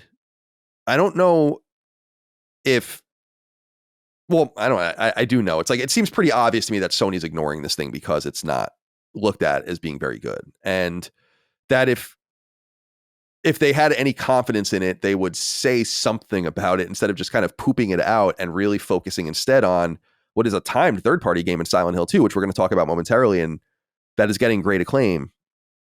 So there's no doubt there's like interesting stuff going on around it that's going to take attention away from it, but it doesn't even seem like they're trying. Until Dawn Remake is so the original Until Dawn it came out in the summer of 2015, and it runs on Decima, which is Guerrilla's engine that they originally used on Killzone Shadowfall and is still used today. It was used on the Horizon games, Death Stranding, and a couple other things. It's not like a widely used engine by any stretch of the imagination. And they moved the game to a different engine, Unreal Engine 5. The PS5 doesn't run the game very well. Until Dawn Remake runs at 30 frames with no options to make it run at a higher frame rate while sacrificing some of the resolution or whatever. And it's just an overall a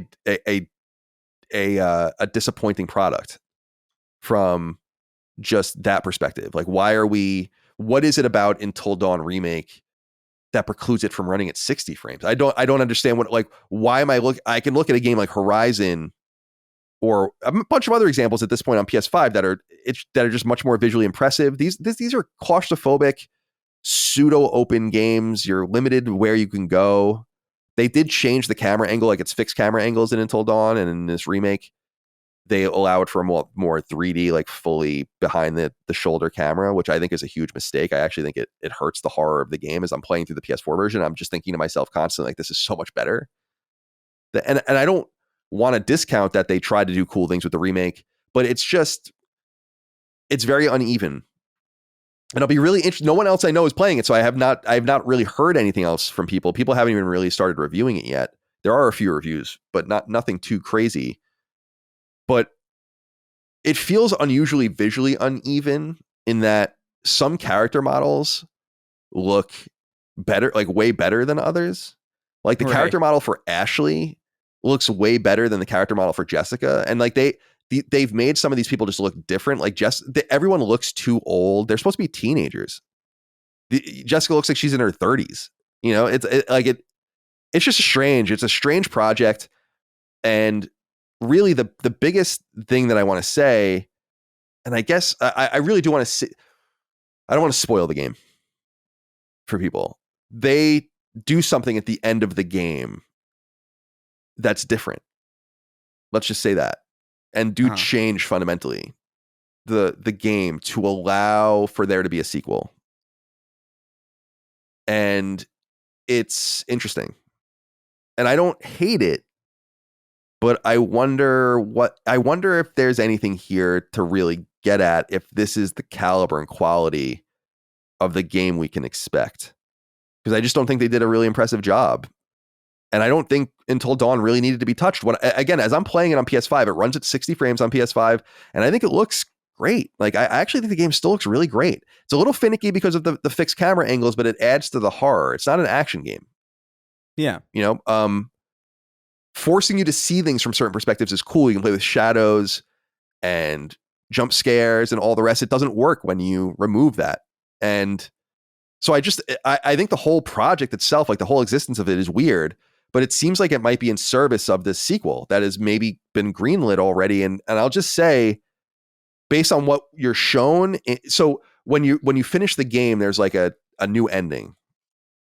And then there's an interview with the actress that plays one of the characters in the game and is clearly filming new content.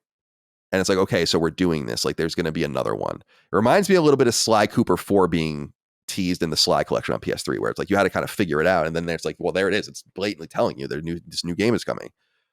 And this comes in context of the Until Dawn movie news that I wanted to bring up, which is just that the film has been finished and it's wrapped up. And filming began back in August. So it took about 2 months. In early August, they began. I don't understand how this is going to work. I'll be really interested to see how it does. I'll certainly see it when it comes out. There's no date on it yet, I don't believe. I'm looking at there's no date for it yet. So we'll see. The whole idea of the game the whole idea of the project is it's a game. I think it was in the Push Square review for Until Dawn Remake I read something really salient, which was like, if this was a movie, it would be forgettable because there's so much schlock like it already. But it's that it is a game that makes it powerful. So how it works as a movie, I don't know. So it seems like, in other words, it seems like they're trying to get some synthesis here between maybe this remake and getting the new project off the ground and the release of the movie probably next year and so on and so forth. But what I would recommend is just maybe look more into this new one. And if you're like a mega fan of Until Dawn, then maybe you'll want to check it out. But I actually really believe that the PS4 version is the better version of the game. And I highly recommend it. I think it could be purchased for a pretty low price. I also think it's on PlayStation Plus Extra. There was some rumors circulating that the game was being delisted and was not available for purchase, but that seems to be a bug.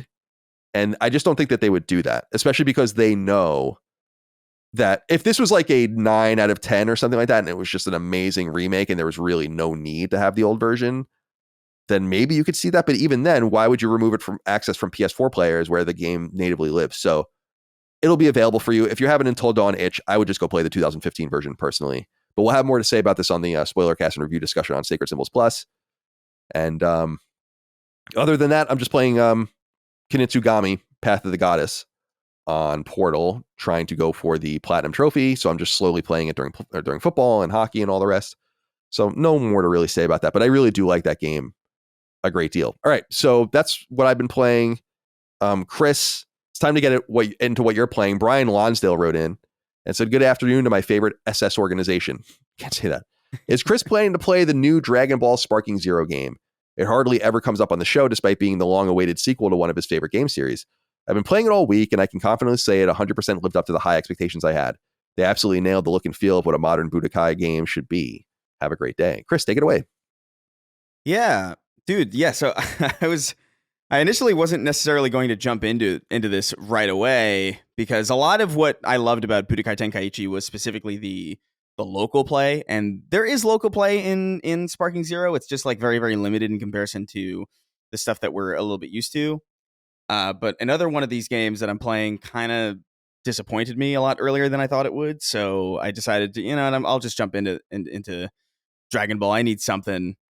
And yeah, dude, it hits, man. Like it does feel like a modern version of that old kind of 3D arena fighter feel that like Budokai Tenkaichi was. I think it nails the look and feel of it. The control scheme's a little bit wonky. It's actually a lot more in depth than like the combat is a lot deeper than the original Tenkaichis. I feel like the original Tenkaichis were a little bit more of like they're more like beat 'em up arena fighters. There wasn't really that. It wasn't necessarily on the level of like a serious like deep fighting game. This feels like a lot more complex. Like there's different button combos for like recovering from getting hit into the ground and like which direction you want to go, and different transformations have different skill sets, and like there's customizability to your characters, and you can add like more ki, more health, more energy, more bars, like better stamina, better whatever, all these different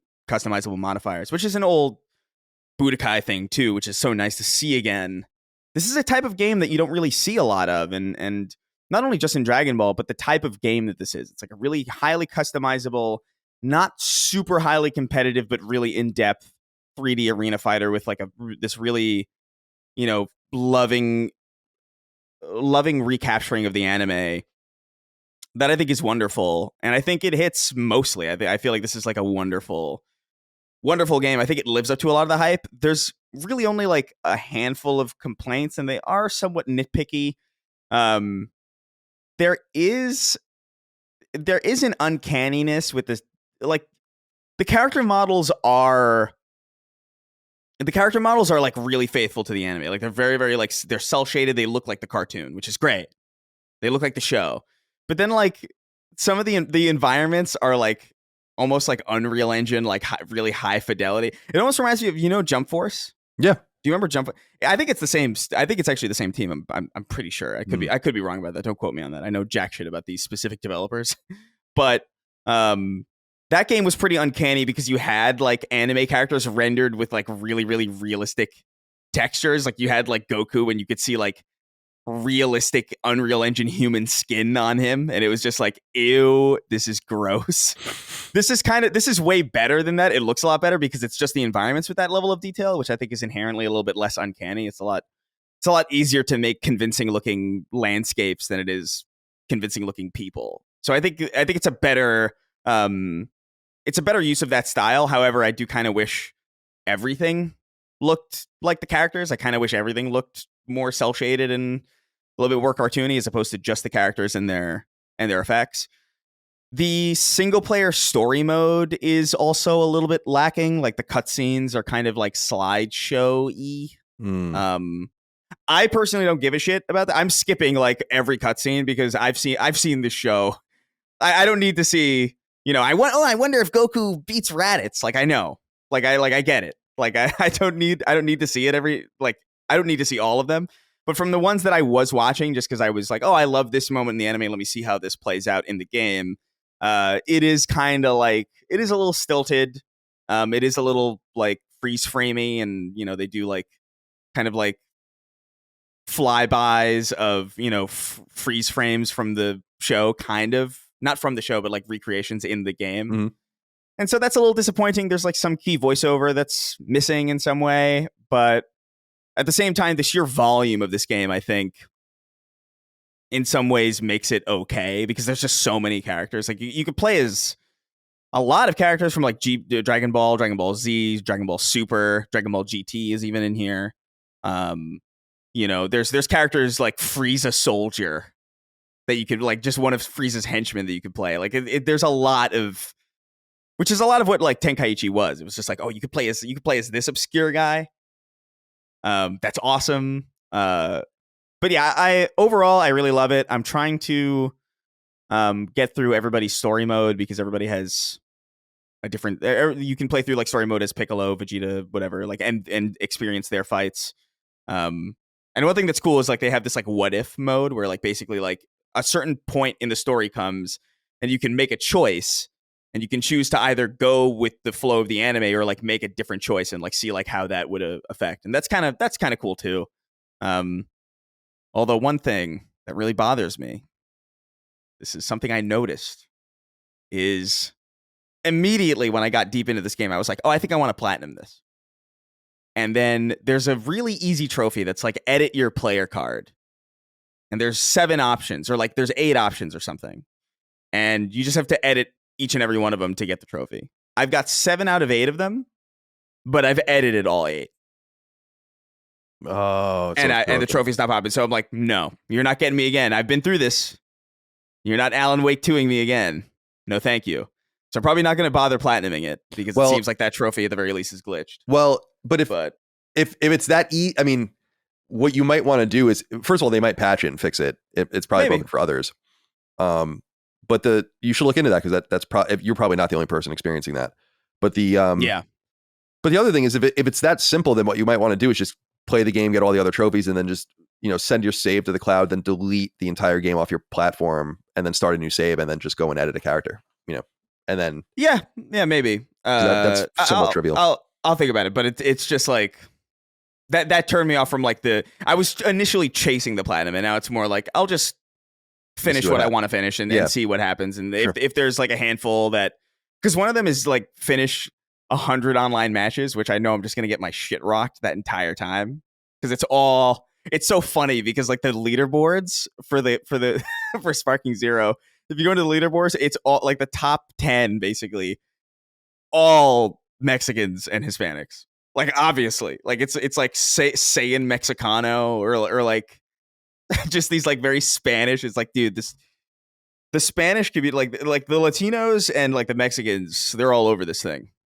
Like, there's so many memes about it where it's like, just like videos of like Dragon Ball, like intense Dragon Ball fights, and it's the captions like, the rivalry between me and the Mexican father of 4 on Sparking Zero. And it's totally right. But I honestly like there's some nitpicks. The story mode isn't as high quality as I would like it to be, I guess. But the volume and the sheer amount of content in this game and just the fact that it harkens back to this type of game design philosophy that we haven't seen in a long time since the PS2 era. I think it's a highly recommended game. Like if you were curious about it, or if you were on the fence about it, or if you grew up with Tenkaichi and then you're looking to get that hit again, easy buy. It's great. They knocked it out of the park, I think. Big Boss BE wrote in, said, "Hey, Sacred Boys." Oh, I'm sorry. By the way, I looked this up for you. It's Spike Chunsoft is the studio. It was Spike for the original ones. And this is the best reviewed Budokai game by far. So yeah, it's great. Yeah, makes sense. Okay, I'm sorry. Big Boss BE wrote in and said, "Hey, Sacred Boys, I just started playing the Silent Hill 2 remake this week, and I've got to say, damn, Bloober nailed it. Like you guys, I was really skeptical when I first heard Bloober Team was handling this remake. Only Chris was on board from the start. Well, I owe Bloober a huge apology because they've completely exceeded my expectations. This game is phenomenal. They didn't just recreate the magic of the original, they enhanced it. Now you can smash through windows to access buildings that were previously off limits, and some areas even feel more expansive and immersive than before. They revamped the voice acting using full motion capture, and the performances are great. The sound design is top tier, and visually it's breathtaking. Even in performance mode on the PS5, it looks very good. What really blew me away is the atmosphere.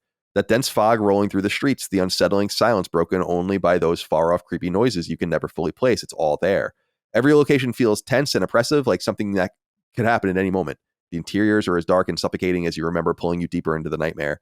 It's a masterclass in creating tension and dread, and Bloober absolutely nailed the classic Silent Hill vibe. Bloober pulled off the impossible here. They stayed true to the spirit of the original and made it better. What do you guys think? Are you playing it? Loving it? Can't wait to hear your thoughts. So I bought it, and I have it on my system, but I want to just get through and finish the Until Dawn stuff first. I want to platinum both Until Dawn Remake and the original Until Dawn.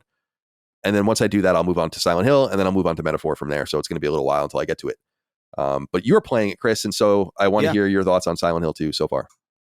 Yeah, dude, Silent Hill 2 is fantastic. Like it really. I'll let me preface it by saying this. I don't really have a history with Silent Hill. It is kind of this thing that was always in the distance for me, because even Resident Evil was kind of too scary for me as a kid. Like I was a pussy when it came to like scary video games. Like I think I told the story on the show before, but like I played the BioShock demo like in like I think even like early high school, or like maybe like transitionary between like high school and middle school, or junior high. And I remember like that demo scared the shit out of me. Like when you're in the elevator and the the splicer is like beating the shit out of it and like clawing its way in. Like that got me, and I was like, "Ooh, I'll play this in 5 years when I feel like I can handle this." So like I'm a big baby when it comes to horror games, or at least I historically was. So like Silent Hill was never even in the running for me to play. So I have no history with the original Silent Hill 2. I don't know how it compares to the original. I don't know what it drops the ball on. Maybe there's certain deliveries or certain character models or certain design decisions that maybe some classic fans might prefer from the original. I'm not really at liberty to say. What I do know is that I've seen, I think there's an episode of Summon Sign with Brad and Maddie who both have history with the original game, and they also love it. So I think the quality speaks for itself. I think it really is just phenomenal. I think it looks great. I think it plays really great. And it goes to show you really can't get a sense for a video game until you really actually play it, because I don't think it necessarily looks too different from the gameplay that we've seen, where we were like maybe seeing some of the trailers and we were being like, the trailers don't look super amazing. And the game looks a lot better, certainly, but I don't know if it looks so much better that it wouldn't have been still a factor. But like that sound design and the feel of like melee combat and the feel of, shooting and the feel of like wandering through this fog, it feels fucking fantastic. And I will pat myself on the back a little bit for kind of having a little bit of faith in Bloober, because I remember playing the medium and the opening, I swear, like the opening 2 hours of the medium feels like great Silent Hill. Like it feels like the vibe of Silent Hill. It's like this dense fog, this like slow creeping dread, this atmosphere. And so I always kind of felt like, oh, it makes sense for them to get this remake, because like they don't have to write their own story. They don't have to like build from the ground up. They've already got like a fantastic blueprint here. If they can take their expertise in like implementing this like an atmosphere of dread onto a project that is already ostensibly like worked out for them, like they have the script, they have the characters, they have the themes, they have the design. It just seemed like something, maybe not a layup necessarily, but it seemed like a pretty decent fit in some way, even if Bloober Team's like previous games from the ground up, like Stem to Stern, the ones that they developed, weren't necessarily incredible. Like I actually hated the medium at a certain point. Like I was just like, I'm done with this. But those opening hours always stuck with me, and I think they delivered here. I think it's such a dreadful. This is gonna sound, I guess, in some ways negative, but I mean it in like a really positive way. It's a dreadful experience to move through Silent Hill 2 and to go through these apartment complexes and to wander these streets and to even just to see these like mannequins in the fog. And it's just like, oh, I hate this, but in like the best way. It feels perfect. I don't know what the hell is wrong with my in-game clock, because it says I've been playing this for 20 hours. There's no shot that that's true. Yeah, it's funny, Chris. We got a letter about this, but I didn't even use it because I thought it was like kind of like boring stuff. But I had noted on the spoiler cast for Dead Rising that it said I played it for like 80 hours or something. I'm like, no, I didn't. Like, there's just no way that's true. I played it for maybe half that. And the guy was saying that there is like a bug seems like there's a bug with this shit where it's not showing you the right time. So it's frustrating. Yeah. Because I think my save slot, it says 10 or like 9 hours. So I'm like, I'm 9 hours in. I'm going through pretty slowly and methodically. But yeah, from what I've heard, they've expanded the original game a lot. Like there's like, you can break into car windows and like get ammo and different things. And like there's places that you could get to that you couldn't get to in the original. It's remixed a little bit as well. Like certain items are in different places to keep, older players on their toes a little bit. It's great. This is another one where it's just like, I really highly recommended it. And I'm glad that I'm really happy for Bloober. I'm glad that they kind of, found their footing here. Granted, it is, ultimately it is still based on the foundational work of a critically acclaimed game. So, whether or not they can handle building a Silent Hill from scratch is a different story entirely. I think they can nail the atmosphere for sure, but, whether or not they can write something as meaningful remains to be seen. But I think this is a triumph for Bloober. I'm excited to play it. It looks great. I believe that it's great. But there is one little thing that people have been saying that I want to get into here with a letter from Geese, who says, "What's up, fellas? Silent Hill 2 is much better than I ever could have imagined. While I feel our collective trepidation was warranted, I personally feel I owe Bloober an apology. I wasn't aware of their game. Doesn't supersede the original for me, but it's worthy updated representation of an all-time classic. How do you guys feel about it so far?" The specific thing you say here is a Geese in the beginning is a common thing I've seen some people saying around the community, which is, man, maybe we should have believed more in Bloober. And I'm like, no, I think that it's awesome that they exceeded expectations and they delivered a great game. I think it's on them, incumbent on them to have done that. They've been around for a long time. They're not a new team. They're like 14 years old. And I'll remind people that weren't, PS4 gamers or just don't remember, they released what is widely considered the worst PlayStation 4 game in Basement Crawl, which has a 27 on Metacritic. So to me, that kind of stink doesn't really go away. I think when they finally came back with Layers of Fear, which was in 2016, it was a competent horror walking simulator. And they followed it up with 2 more of them. All of them, I think, are in the 70s on Metacritic. If not, I think the last one was in the 60s. And again, we're not crazy about review scores. It's just a boiling down of the consensus around the studio, rather. Observer didn't do great. The Blair Witch game, I think, was in the 50s on Metacritic. Like you said, the medium was kind of weird. So it's awesome that they delivered a great game. And I don't think Konami did them any favors either. And there's obviously some beef between them, or there seemed to have been, based on the way the game was kind of marketed and shown off. And I think they kind of did the game a disservice, but I don't blame anyone for being skeptical. And I know you say that, like, that our collective trepidation was warranted. You said, it's like, yeah, it was more than warranted. It's cool that they exceeded that, but no one should feel bad about being skeptical. This is not, wait, well, come on, man. Like, it's totally, this is the exception, I guess is what I'm saying. Hopefully it's the sign of a new direction where they're going to do great work from here on out. But this is what I would consider the first game they've ever released where people are like, this is great. And it's like their 15th game. So I think it makes, I think the trepidation, I think, was like exceedingly warranted. I even when this game first was announced and I was talking about, like, I think it's actually not too bad of a fit. Because I made that medium connection, and I know a lot of people didn't play the medium, so like I don't even blame people for not even really seeing what I saw. But at the same time, it's like it made perfect sense for people to be completely skeptical of it. Like, even when we started seeing the trailers, I remember being like, these trailers aren't great. I think it's possible they could still nail it, but like what we're seeing, because I remember I think even saying, it's like, maybe this is like old footage or whatever. It turns out it must have been, because it doesn't look really that much. It doesn't look that different, but it definitely looks better.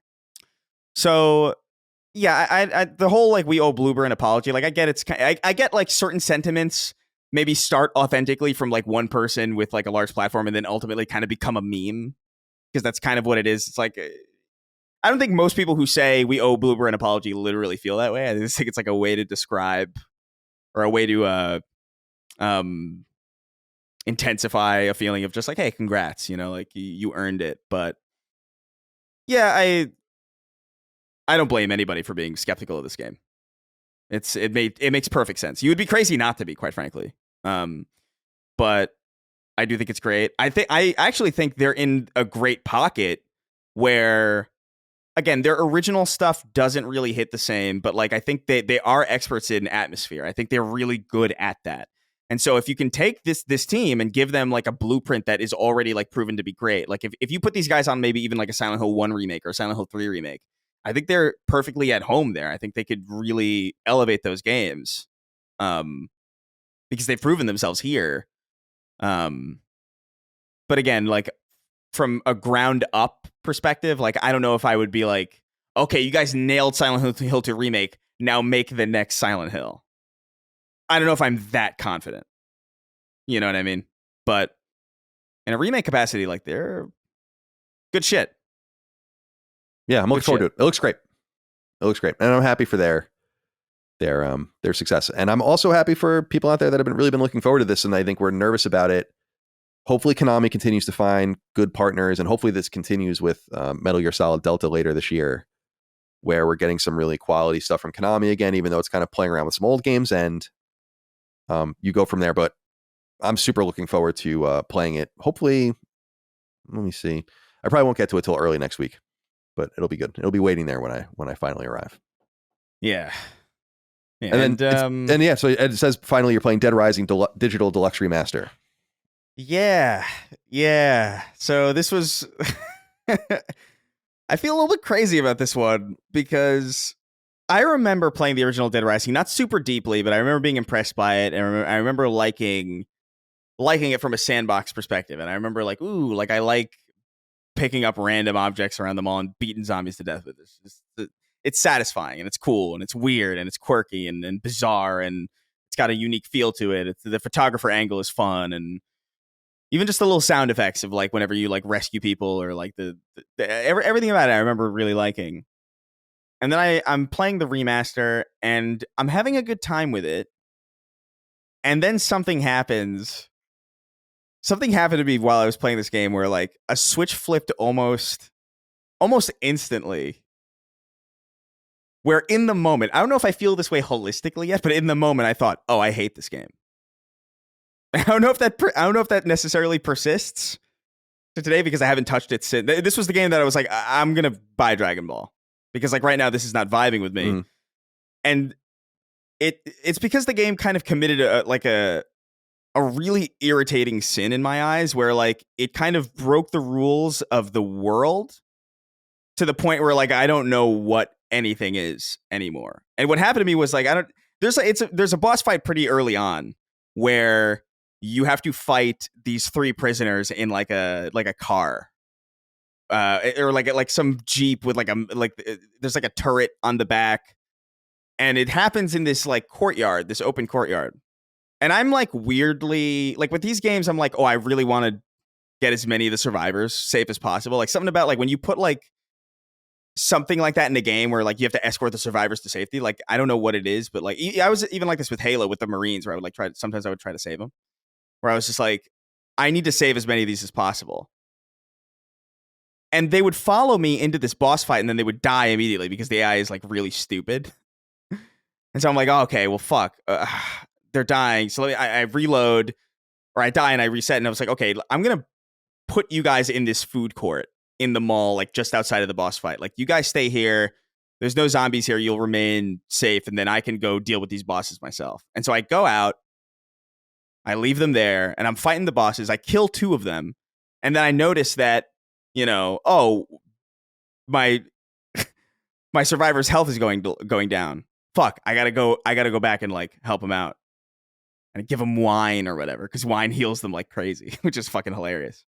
I know it is. It's like the greatest thing. Yeah. And so I did that, and then I go back out into the boss fight, and the 2 bosses that I killed are back alive. Full health. And I remember being like, I don't know what the rules are here. Like, I don't know what what persists, you know? Like, if I kill a boss in one room and then I go to the next room, like, that boss doesn't persist, but, like, my AI's health persists. But then, like, but also, like, the equipment doesn't persist. The equipment respawns. And I just remember feeling like this is like this is like a mind fuck to the point where like I don't know how I feel about this as a design decision, especially when look, it's janky, it's really janky, and there's some charm to that, right? Like I definitely like that old school jank, and I like a lot of that weird quirkiness and some of the design issues. Like I get it, it's part of Dead Rising, but the original Dead Rising is available on PS4 already. And so for me, I look at the opportunity of a remake to maybe like smooth some of those things out. And the fact that just wasn't done is it's a little annoying. I also got like a hard locked on certain missions that just didn't progress. Like there's a character that you meet early on with a camera, and he's the other photographer, and he like take a picture of me doing a cool pose. And he just doesn't do it. And he just refuses to do it. And I keep snapping pictures of him. It's like, take a picture already, Frank. And I'm like, you're not doing the thing. And like, dude, I was stuck on this guy I'm not even exaggerating, for like 30 minutes. Just snapping pictures, like wondering like, what does he want me to do? And like, I don't know. maybe my fond memories of Dead Rising were just that, and maybe I just don't like this game. But what's irritating about it is that like I could tell that there are things I do like about it. Like I like the vibe, I like the design of the mall, I like the atmosphere of it, I like the background music that's like blaring out the speakers, and it feels like it's authentically blaring out of mall speakers. I like a lot of the quirkiness of like the right. Like I like it a lot. But then there's like these like very specific like not necessarily immersion breaking decisions, but like decisions that are done in the design that make me feel like I can't even like trust the game to like stay together long enough for me to really reliably complete it. And maybe the way to play Dead Rising is to just not give a fuck about the survivors. But if that's the case, then why make them such a core focus? Like I don't know, it's weird. I don't know how I feel about Dead Rising right now. I'm like, I think maybe like 6 hours in, but I've restarted a couple times.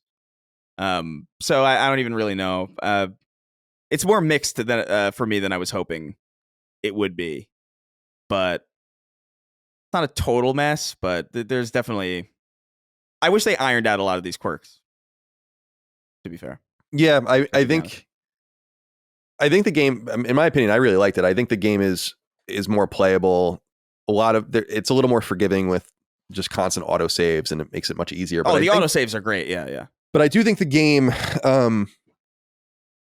shines for having gotten the platinum and really I beat it like 5 or 6 times because you have to like just do a bunch of different things. And you can really get through it really quickly. Once you know what you're doing. I think the game truly shines when you can really manipulate it. And when you unlock like the Mega Buster, the laser sword, and the book that gives you like unlimited durability for your items, it becomes just kind of silly and really not dangerous. Because I do like the game, how the game feels dangerous and difficult. And I really do, especially like the infinity mode where you constantly are losing health, so you have to constantly eat, and so you can't like stay still and all that, and you have to fight. And so I think I can see people's perspectives on this, though. I think it's kind of all everyone's gonna kind of get a little more than usual. I think people are gonna get different amounts of mileage out of this game because it is a very nostalgic product. I think just encapsulated in the mid-aughts. Just in its presentation alone and in the mall setting and in all that, there's something about it that's really attractive from that perspective, but it is old. And you can play the original. It was released, I think, in 2016 or something on PS4 finally.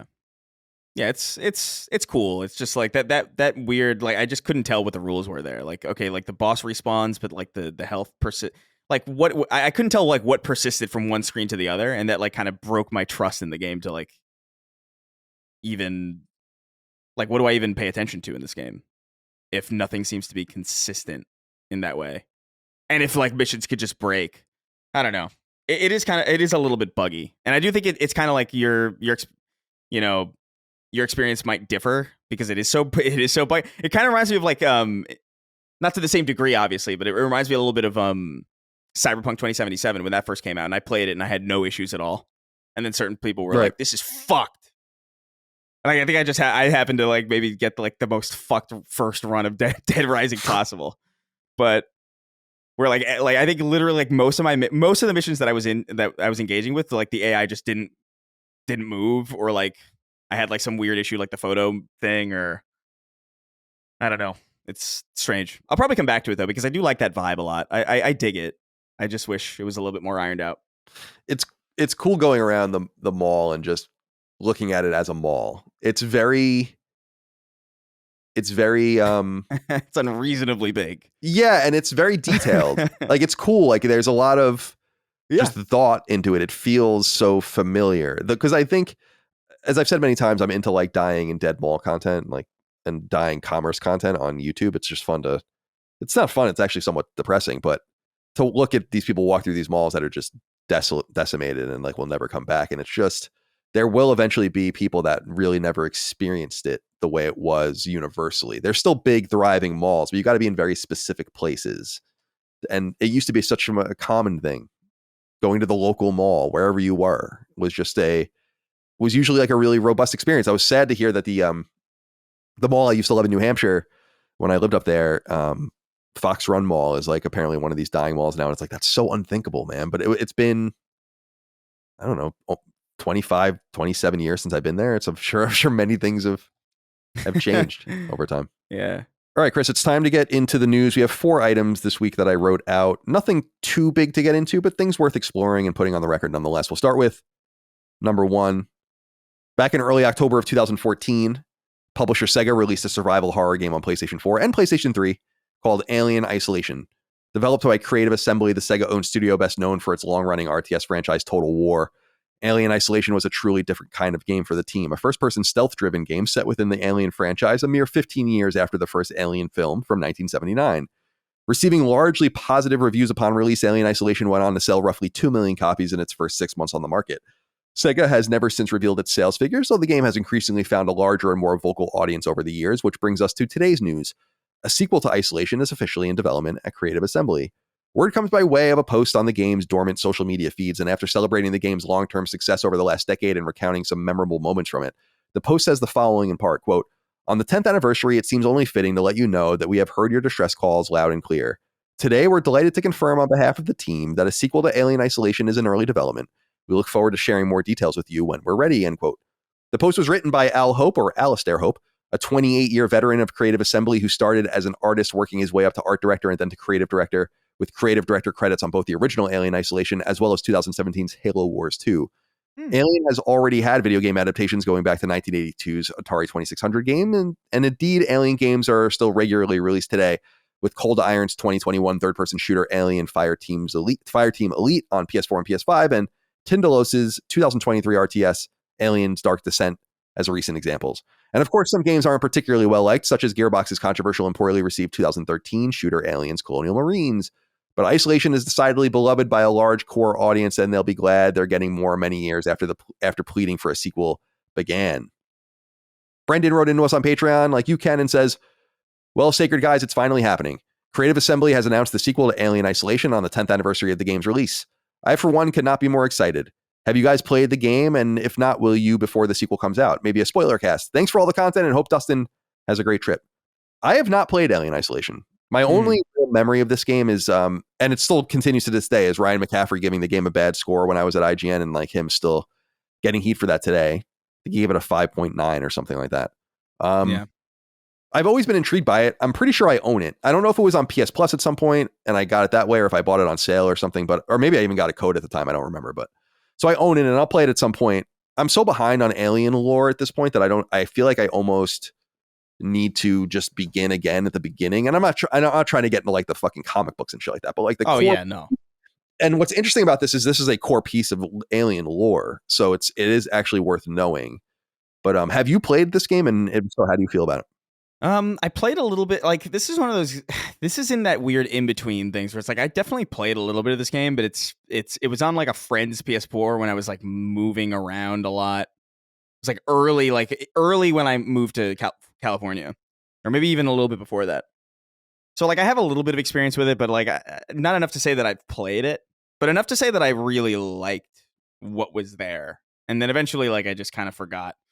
Because other games were happening, a lot of moves were happening, and it's just you know how things go. Just sort of fell by the wayside. But I've always been eager to go back to this game and actually like properly play it, because again, stealth is a hugely underserved genre. Back then as well, but especially today. Just really not a lot for us fans of stealth, and so horror stealth in the Alien universe, I remember the brief moments that I had with it being like really compelling and really, really cool. I can only imagine that experience has gotten better now that it probably runs a lot better on modern hardware and all sorts of things. There's probably a lot of bells and whistles added to it over time. So like, yeah, I'm really eager to kind of get into that. I think this is kind of like going to be a Halloween game for me in some way.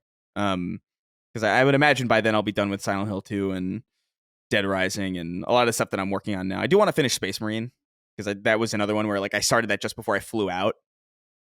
It sucks whenever like you play a little bit of a game and then you fly, you're gone from it for a while, and then you come back and you're like, fuck, it's too late, it's over. That's why I just try to I try to not even do that anymore, you know? Yeah, I try to just give time to things that I actually have time for. I try, but sometimes I just like the schedule just gets fucked and I completely forget. or like a trip sneaks up on you. But this is definitely one that I want to get into soon. I think it was on PS Plus recently, but I missed it. Like I missed the window. I forgot to like do it. But I don't mind buying it. Like I heard this might be a PC game for me too. Like I might stream it or something. But I remember it being like really, really beloved by a lot of horror fans back then, a lot of Alien fans especially, and a lot of stealth fans for sure. So it was right up my alley. I don't know why I never really jumped back into it, but now seems to be the perfect time. I mean, now that we know that it's getting a continuation, like now seems to be a pretty good time to jump in and invest in it. Yeah, dude, I'm excited. I'm excited about this. This is cool.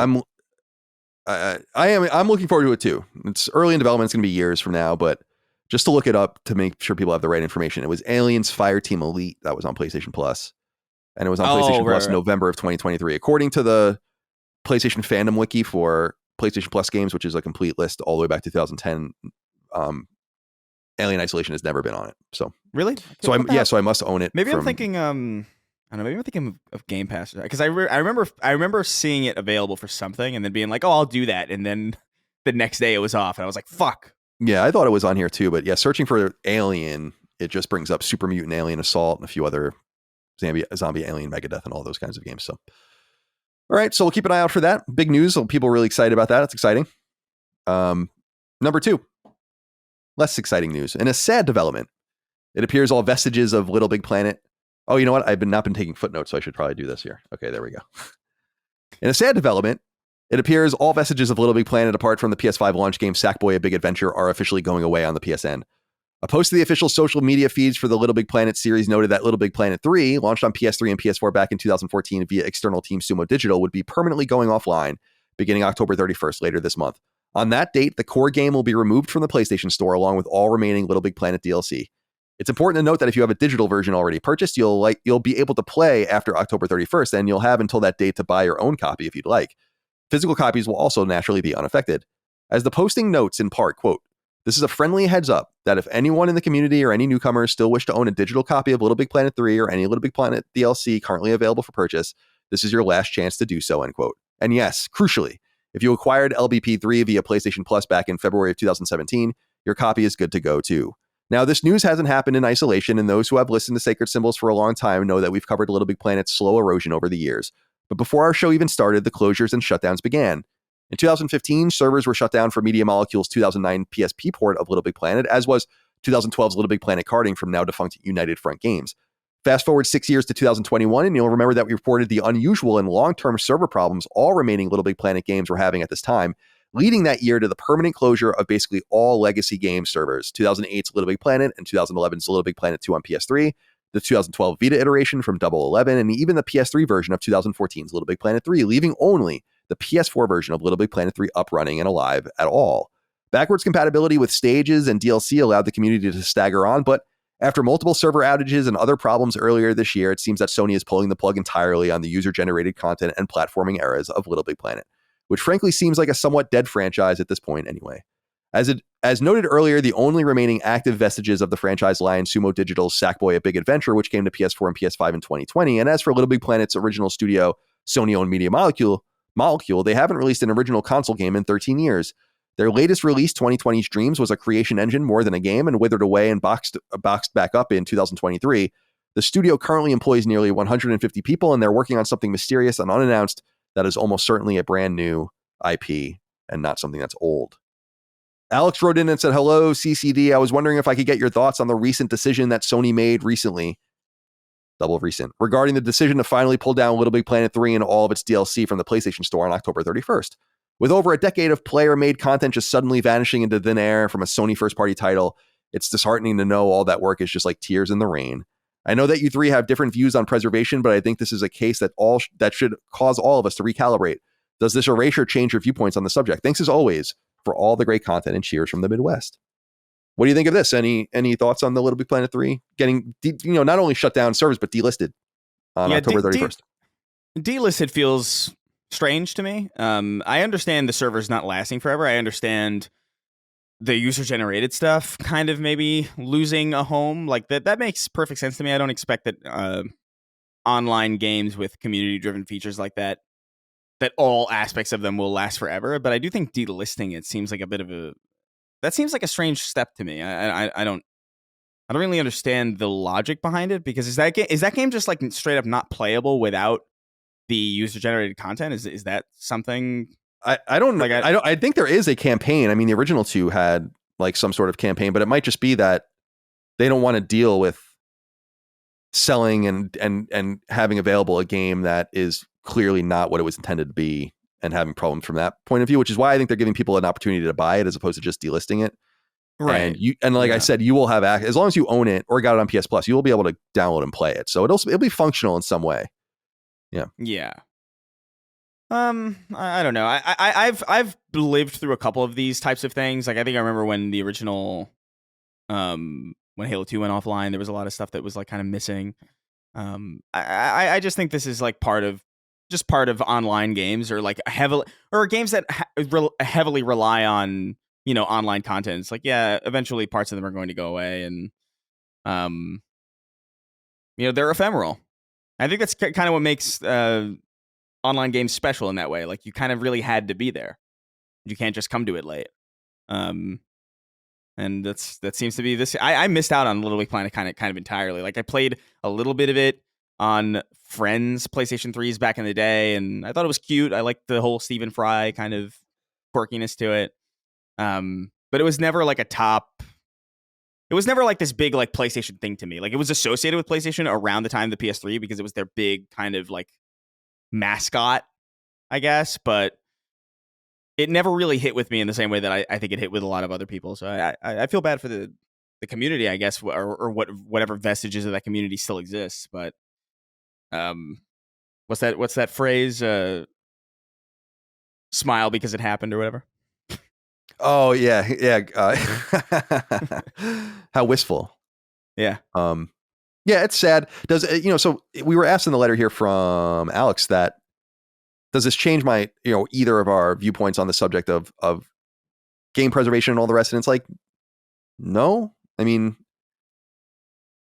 I'm not crazy about them pulling it down, but if the game is if there's a core component of the game that is online, it would be kind of disingenuous even at a really low price to sell the game anymore. And it's not going away. If you own it now, you'll own it moving forward. And they've given you have 3 weeks to buy it still. So and the physical versions exist too, if you even want to go that far. So it's not ideal. It's what I was saying earlier about Until Dawn, where I think that and I don't think they are going to, I think it was a bug, but pulling down the original Until Dawn would be so crazy because it's different. It's a single player game. It doesn't need anyone to play. And even if the new version was great, I still think it should exist there. So I don't think it's an ideal thing to pull these things down arbitrarily. But what I think we're discovering in the digital ecosystem is that games aren't really being pulled down arbitrarily with rare examples. It seems much more common for things to be disappeared off of streaming services than anything else as far as movies and TV shows are concerned. So Little Big Planet, rest in peace, RIP in peace. Number 3. Oh, I should make another footnote. All right. Number 3, as it does each month, Sony has released sales data from the PlayStation Store tracking digital sales on the PSN, this time for the month of September 2024. The best-selling game of the month, perhaps not surprisingly, is Take-Two's annualized basketball titan NBA 2K25, followed by Saber's well-received Warhammer 40K Space Marine 2 in second place, EA Sports FC 25 in third, Sony first-party game Astrobot in fourth, and Game Science's smash hit action game Black Myth Wukong in fifth. Other notable games include Pal World at 8, Star Wars Outlaws at 11, the casting of Frank Stone at 14, which is pretty high, Vampire Survivors at 16, Sea of Thieves at 17, Helldivers at 18, and Lollipop Chainsaw Repop at 20. I heard that port is not great, so I didn't end up buying it. As these lists are based on total revenue, Vampire Survivors appearing on this list at all at a $5 per game sold is especially remarkable. The PS4 list is full of the same old stuff with Minecraft at the top, but Capcom's Marvel vs. Capcom Fighting Collection Arcade Classics did sneak onto the list at 3. Over on PSVR 2, CM Games' survival shooter Into the Radius, first released on PC in 2020, topped the charts, with Team Asobi's beloved 2018 platformer Astrobot Rescue Mission rising back to the top of the charts on the original PSVR, with still no PSVR 2 port announced. Finally, over in the free-to-play realm across PS4 and PS5, Fortnite and Roblox remain the dominant forces, with hero game Undefeated, which launched on PC back in 2019, slotting in third.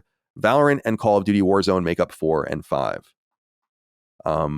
Dude, I was reading about some of these games. This game Undefeated, it's like some of these games are like just random PC games that are being ported over and finding some success. I was talking the last month about there's that Asphalt game, that free-to-play racing game that's also pretty popular now on PlayStation. So people are really loving the free-to-play stuff. It's like a totally mysterious market to me. Like I've never even really played one of these games, any of them. Never interfaced with them. Maybe the one that would be most interesting to me would be something like Genshin Impact or something, but I don't think I can do it. Yeah, it's a bit much for me. I'm looking at Undefeated right now though. Have you looked at gameplay of this? Yeah, it looked pretty old if I remember correctly. Let me see. Yeah, it's weird. Like it looks very dated, but it also looks kind of cool. Like I don't think I'm gonna play it. Like it's not. I'm not gonna play it. Like it looks like a. I think what's so novel about it is that like, it looks like a Superman game almost. Or like I'm looking at like the Undefeated launch trailer that was posted like 3 weeks ago, and the fact that it's like a Superman-esque kind of game is kind of interesting because like that's not really attempted very much. I think largely because you can't really make that consistently fun. It's like my hot take about Superman, and like flying games in general like that. But it's kind of interesting. But yeah, happy to see Warhammer up there. Space Marine 2 is really, really cool. I got to get back to it after I'm done with this glut of games I'm playing. But that shit was really good. Just from the first like 2 hours that I played, or like the 2 missions that I played. And then number 4, PS Plus games. Surprise, it's time for more PlayStation Plus games, this time for the PS Plus game catalog available to extra and premium tier subscribers, as well as some new retro games for a la carte purchases and the classics catalog at the premium tier as well. Let's start with the standard game catalog stuff first, though. For PS5 only, there are 2 games being added to the catalog. The 2022 adventure game from Terrible Toybox and Ron Gilbert called Return to Monkey Island, and 2023 off-road racer Overpass 2 from Neopika. On PS4 only, meanwhile, obviously also playable on PlayStation 5, is Ubisoft's 2017 multiplayer shooter Tom Clancy's Ghost Recon Wildlands. The bulk of the catalog editions are available on both PS4 and PS5 alike, however, and the biggest of the bunch is undoubtedly Dambuster Studios' 2023 open-world zombie game Dead Island 2. Also available are the following: Simulation game 2 Point Campus from 2 Point Studios, 2022's The Devil in Me, the 4th game in Supermassive's Dark Pictures anthology, the 2019 and 2022 ports of the 2018 Nomada Studio platformer Gris, Ilphonic's 2022 asymmetric shooter Ghostbusters Spirits Unleashed, the 2022 port of the 2020 simulation game Firefighting Simulator The Squad from Kronos, and finally Cyanide's 2023 cycling game Tour de France 2023. As promised, premium tier members will receive some additional goodies, including a PSVR 2 game in the form of The Last Clockwinder, a 2022 puzzle game via developer Pontico, ported to PSVR 2 in 2023. The 2018 arcade shooter R-Type Dimensions for PS4 is also mysteriously included, but there are 2 classic games on offer, both via the Classics catalog and a la carte purchase, that will be much more interesting to most of you. For starters, Capcom has finally delivered to us Dino Crisis, the PS1 survival horror game led by legendary lead Shinji Mikami and first released in 1999. And an old first-party game will also be offered, the 2003/2004 survival horror game Siren, launched on PlayStation 2 via Project Siren, the one-time internal team within now-defunct Japan studio that ultimately rebranded as Team Gravity, and following 2 more Siren games in 2006 and 2008, released Gravity Rush on Vita in 2012 and PS4 in 2015, and a sequel, Gravity Rush 2 in 2017, also on PlayStation 4. I'm pretty sure Siren already was released as a PlayStation classic back on the PS4 era, so this is kind of like a newer emulation of it, I suppose. But anything here for you this month that's interesting? I mean, definitely the Dino Crisis and Siren are the ones that like are really piquing my interest the most. A lot of this, you said the Devil in Me, and or 2022's The Devil in Me, and that fucked me up for a second because I was like, wait a second, what are you talking about? And then I realized that I was getting confused with Little Devil Inside, that game that has yet to come out. I'm like 2022. Right. I thought like I really thought I like sifted into a different dimension or something. But I think like those are the ones like I always got my eyes glued to the PlayStation Classics because I just feel like there's a lot of stuff that I missed, but also a lot of stuff that I could appreciate from back then. I dig that stuff. So Dino Crisis and Siren may or may not. Like I don't know. I don't know if I'm necessarily in the mood for more horror. I feel like I'm gonna be like overloaded with horror stuff. But like Dino Crisis for sure in the immediate. Everything else is fine. Nothing really speaks to me. Return to Monkey Island is one of those things that I wish I could. Like, I long for the sophistication necessary to really engross myself in a game like that. Yeah, me too. You know, like, because I know it's good. Like, I know these games are wonderful, but, like, I just can't fucking do it. And I hate that about me. I hate that about myself. I wish I could. But All right. By the way, everyone already knows I'm too stupid for that shit. Yeah. Let's get inquiries. Moron. Huh? I'm a fucking moron. I know. I don't see games like that. I just don't. I'm not into it. Yeah. I just don't. I'm not trying to like annoy the fuck out of myself. Oh, you're all right? Yeah. I inhaled like a little bit of spit, and now I'm choking and now I'm gonna die. Yeah, I understand. All right. Well, that's all for the news. A light week this week, but we have 6 inquiries from the audience. Questions, comments, concerns, thoughts, and ideas from patreon.com/laststandmedia. Send your inquiries in at your leisure via the news feed, the threads we put in the news feed each and every week for the various shows. I go through them. You've heard them throughout the show. You'll hear 6 more now of a random variety, starting with Tony Francis, who says, "Hey, Sacred Boys, with Metal Gear Solid Delta approaching, I was wondering if you guys had any ideas on how a Metal Gear Solid 1 remake could work.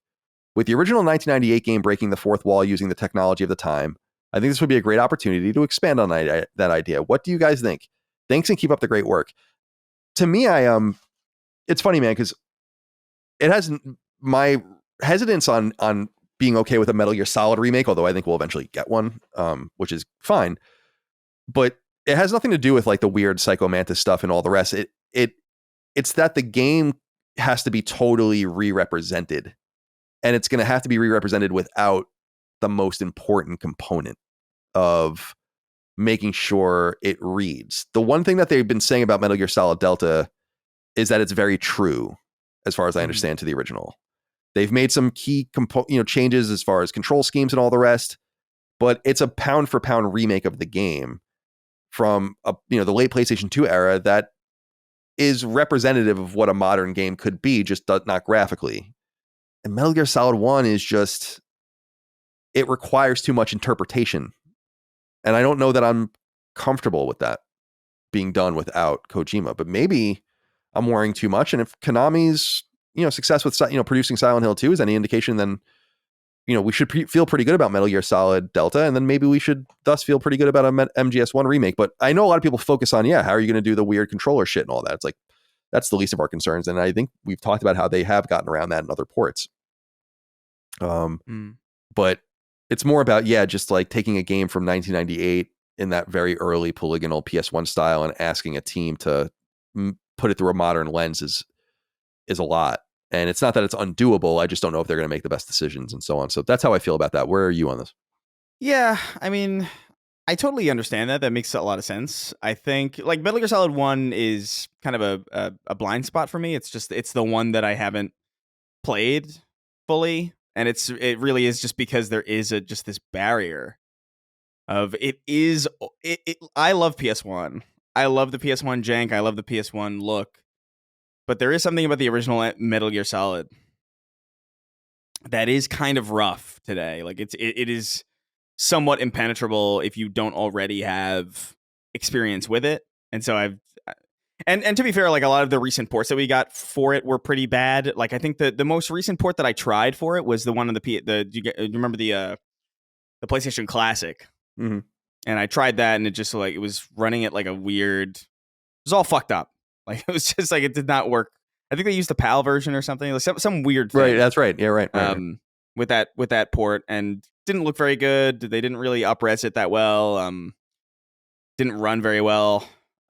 So it is kind of, it's a blind spot for me. So like I don't have necessarily the direct affinity in the same way. Like I would be really excited to see that game remade in some way. Like even if you didn't necessarily try to reinterpret it that all I want honestly from that game is the original game as it is, just up-resed to the point where like it's less blurry and running at like a 60 frame, or at the very least a consistent 30, because the issue with like the current available ports of the original Metal Gear Solid are that they don't even really run at a consistent 30. They dip down to in their 20s, and it's just like a kind of a miserable experience. So like I wouldn't even necessarily need like a top to bottom, reinterpretation to enjoy it. I just want it to be a little bit clearer and run a little bit better, and then I'd be totally down.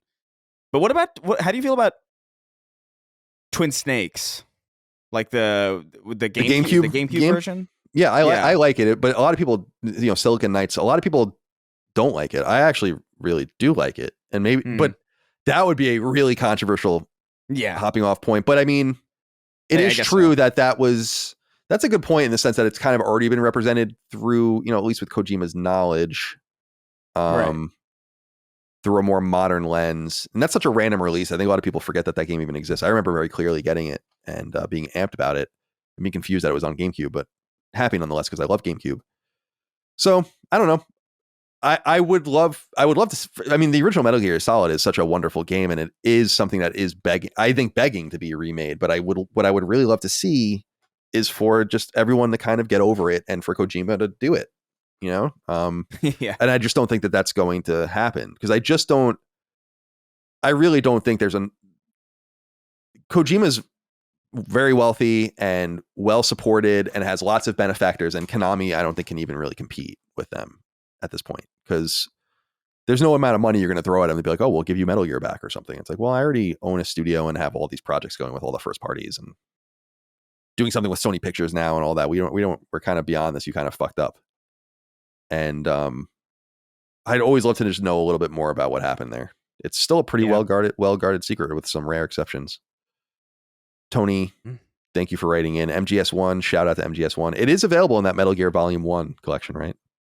Yeah, but I heard it has kind of the same issue. Like, they can't really alter the frame rate of that game without fucking it up. So it's still, or at least from what I remember, I could be totally wrong about this. Don't quote me on it. But like, I remember the main reason why I didn't even bother getting it is because I would really only be getting it for Metal Gear Solid 1, and what was being reported about that port was kind of the same problems that have always existed, where it's just like it'll dip to 22 frames per second. It's not very clear. It's very muddy, and it's just like, well, I don't know. I've been thinking about it though, because it would be cool to platinum at least 2. 2 is a game that I really, really love, but I don't know. There's so many games already to play. The trophies are supposed to be pretty hard in those games. I remember that for 2 and 3 they were really hard on Vita and PS3. Yeah. Okay. Nick Francis wrote in and said, hey guys, I wanted to write in with pushback about the scalping conversation from last week. Long story short, I scalped 6 PS5s in October 2021. It was very easy and I made about $2,100 with minimum effort. My only regret is that I didn't start earlier. My pushback is this. Scalpers are middlemen. They provide a service. Some people have excesses of cash and they trade that for people who have excess time. I had the time and ability to refresh a page a couple dozen times over a 10-minute period, and the people who I sold to thought that was worth $300 or so to not do that. Middlemen have never been liked in any society, but that doesn't mean they have no negative moral that they have no or negative moral value. For more depth on the subject, read Thomas Sowell's essay on middlemen and minorities. Thank you. I'll hang up and listen now. Listen, dude. I think I know where most of the audience is on this, and I think that it is a little egregious to do that kind of thing. But I don't disagree with what you're saying. All I would say is that middlemen facilitate economic channels all over the place that we look down upon. Right? Just because, in other words, just because a market exists for fentanyl. People will pay good money for it. Right. A market exists for, in certain parts of the world, slaves. Right. And people will lubricate those economic wheels for you to get those slaves. Now, I'm not saying that you're a slaver. I'm just saying that, like, just because the market exists doesn't mean we don't judge it through certain prisms. Because markets, a truly free market would have all sorts of insanity, no doubt, which is why I can't speak for anyone else, but I don't and never have believed in a truly free market. There has to be controls and constraints on it. And so you're well below the bar of what I'm describing. But the only point I'm making is that's not sufficient. It's not just like, well, someone wants it. I mean, that's like something my dad would say, and I'm not trying to insult him. It's just like, like people, he would always say, when I would ask him, like, what is something worth? He would always be like, it's worth what someone will pay for it. And it's like, Right. okay, yes, Adam Smith. It will. That is indeed true. But we're trying to get deeper than that, in my opinion. Right. So is what you're doing, like, you're totally right. I mean, in the main, you're right. It's just a matter of like the moralism around it and I should say the morality around it. And it's not morality, really. It's like ethical. And to me, what you're doing is sketchy, because at the very least, it's on the line. Yeah. I mean, do what you got to do, man. I don't know. I just expect that people are going to hate you. Listen, I said, I think the other day that I've never scalped anything, and that's not true. I actually did remember, like, when I was in Northeastern and I would go to Yankee games at Fenway, and I think I've explained this before, I don't know if they still do this, but you could wait outside the morning of, and people would usually sleep overnight at the box office, and they would release 200 standing room tickets every day.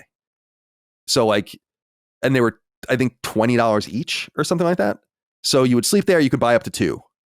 And that's how I would go to Yankee games all the time. Even if the games weren't sold out, they usually were at that era, during that era.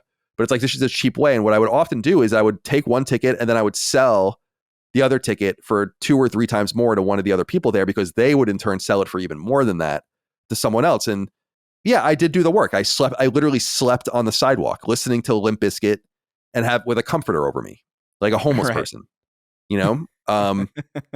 and so, yeah, I did get some of my money for that. Is it unethical? Not really, but I don't know, man. Like, there's gray area, and it seems like you're preying on people, even if you're just doing a job. And yeah, it's not slaving or selling fentanyl, but it's something grayer than selling a good at Walmart or something. Let's not pretend that it's all the same. I mean, that's kind of silly, so do what you gotta do. Do what you gotta do. It's fine. Yeah, I think I'm just inherently a little bit less sympathetic to people who have just an insane amount of capital, to the point where it's like, yeah, I'll just pay $5,000 for a PlayStation. Like, I don't know. I don't think that problem, the problem that somebody has where, like, I can't get a PlayStation, so I'll pay $5,000 for one. Like, I don't know. It's just so detached from any kind of relatable reality to me that I'm just like, I mean, I don't see I don't really see your problem as something that needs to be solved, quite frankly. Like, I just, like, it's maybe that's putting it a little bit bluntly or like whatever, but I just I feel far more for the people who, like, really want it and maybe can't get it but are scrounging enough to get it, than I feel for the person who has so much in excess and can't find the time. Right. Like, just generally, like, it's like a double whammy in some way. Yeah. Yeah, I remember talking about this when PS5 came out, and I remember talking on the show about, would we pay a scalper if we couldn't get one? And I feel like we came to the conclusion that I guess we would if we had to, because we needed it or felt like we needed it and really wanted it, but that we were confident we would get one, and we did. And I ended up getting multiple PS5s in the pre-order stuff, so it wasn't even that difficult. But a lot of people I know did have a hard time for a couple of years getting a PS5, which sucks. And I kept 2 of them, and I gave one at cost to my brother. So, and then I bought another one, a 4th one, I guess, later on for my nephews too. But so I was able to find them. Would I be allowed principally to upsell someone on something that I acquired? It's like, this is what I was saying last week, Chris. I don't like where this leads. Yeah. That's the only thing. It's like, I'm not crazy about where this all goes if we continue down this road of restricting people's ability to kind of function on the market so much. If you're stealing things off the back of the truck and then selling them, that's different, in my opinion. Yeah. Now, people do that shit all the time too.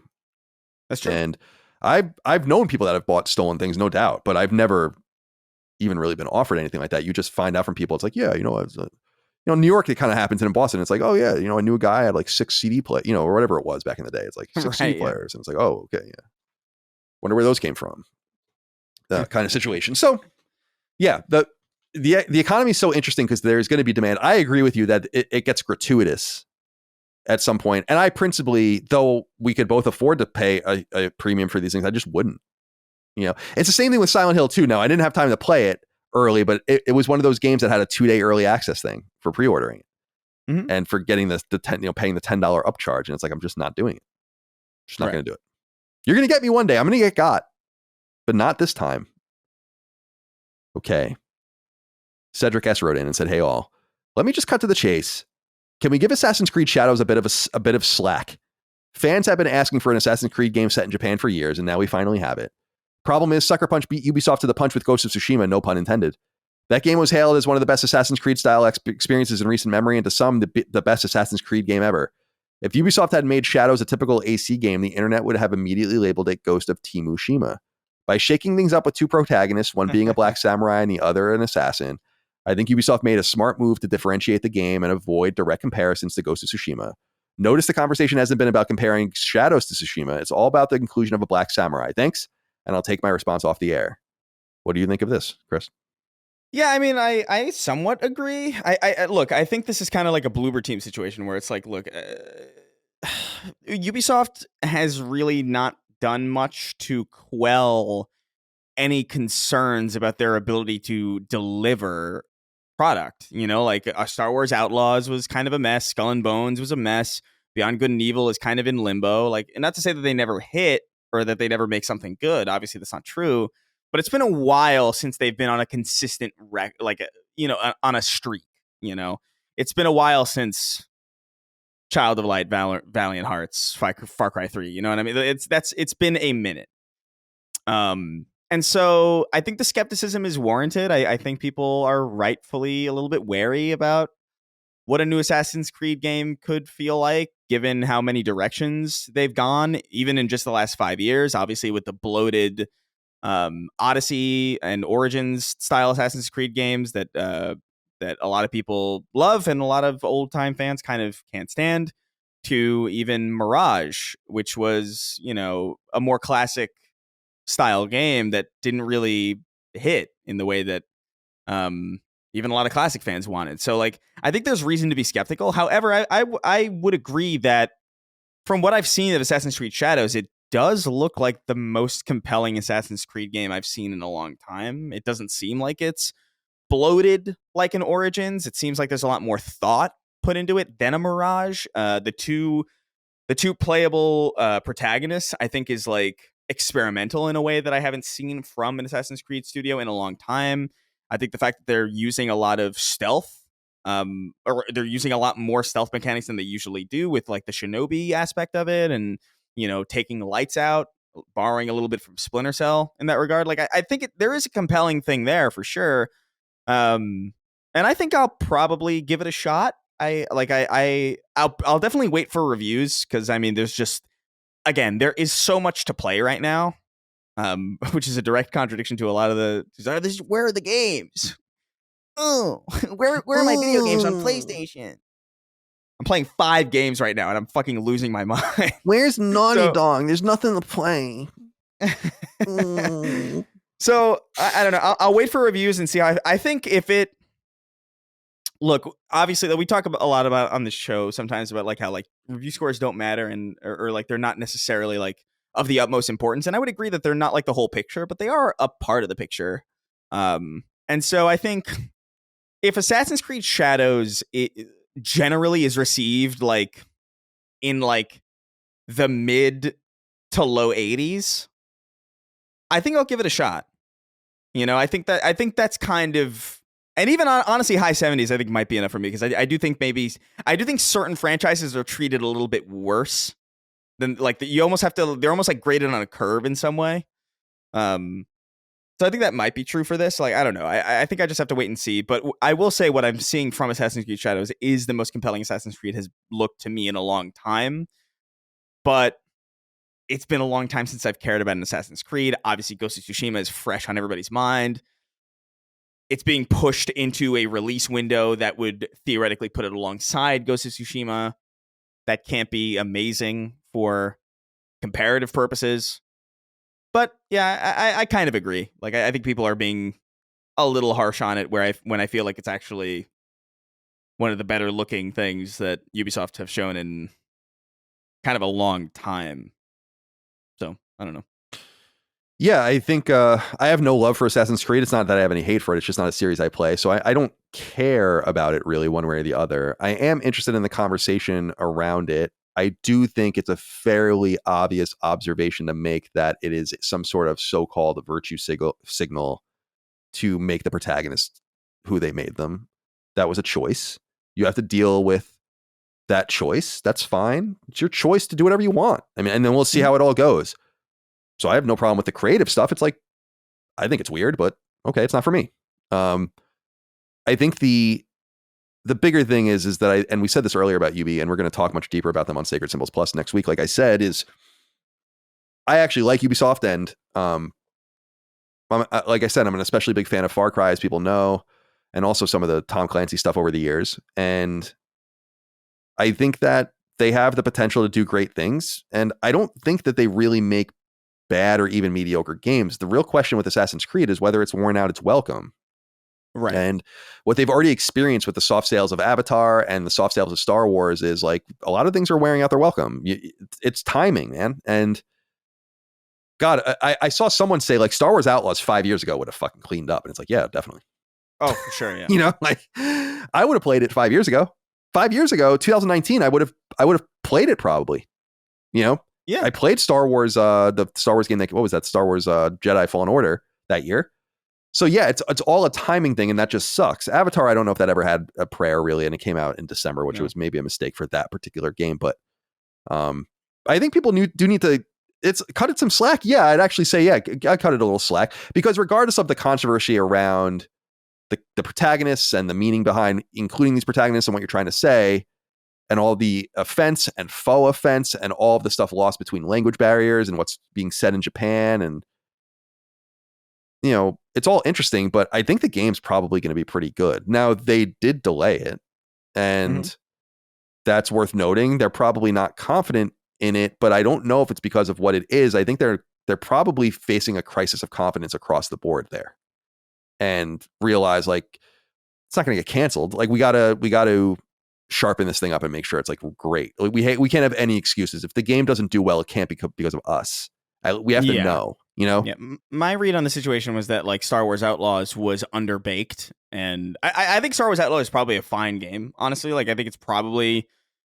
I look at it somewhat like I look at Hogwarts Legacy, where like I think if you're a fan of this, if you're like a really huge fan of this world and you're like really immersed in it, I feel like this is probably one of those games where it's like, ooh, a Grand Theft Auto kind of like free roam adventure game in Star Wars. I feel like that'll hit for you, but if you don't give a shit about Star Wars, it's probably going to hit significantly less. And I feel like that was kind of the similar thing with Hogwarts Legacy, where it's like, if you're a Harry Potter fan, this is fucking great, isn't it? But if you're not, it's not necessarily bad, but like it's fine. And so I think the fact that it was just fine, but then also in addition to it, it was underbaked and it was buggy and it had all sorts of like polish problems. I think they delayed Assassin's Creed for that reason, where it's like, okay, well, we can't have that happen with this because this is our big thing. You know, like if Star Wars Outlaws missed, then this has to hit. And if it's going to hit, we got to make sure that it's not as underbaked. Like we got to put some extra TLC. We got to make sure this is polished as fuck before it goes out, even if that means putting it into a release window that puts it alongside something that could potentially draw even greater comparisons. So that's my read on the delay anyway. We'll see. I think it looks cool. I dig the stealth stuff that they're doing. I dig the two playable protagonists. There's a conversation to be had about like why the protagonist is the way they are, but I actually kind of feel like there's equal parts arguments that it could be like a political lean, but I think it's also probably a simpler explanation, which is this differentiates us from Ghost of Tsushima pretty drastically, and it is still rooted in Japanese history, and that's interesting. So if we have an angle to approach this that they haven't done yet, we should probably do that angle as opposed to the stuff that we probably know we're going to get our clocks cleaned at via direct comparison. So that's my read on it, though. We'll see. Like I'm rooting for them. I hope they nail it. I think everybody who's a fan of Assassin's Creed deserves a good Assassin's Creed game. You know, it's been a long time since we've had one that's truly, truly great.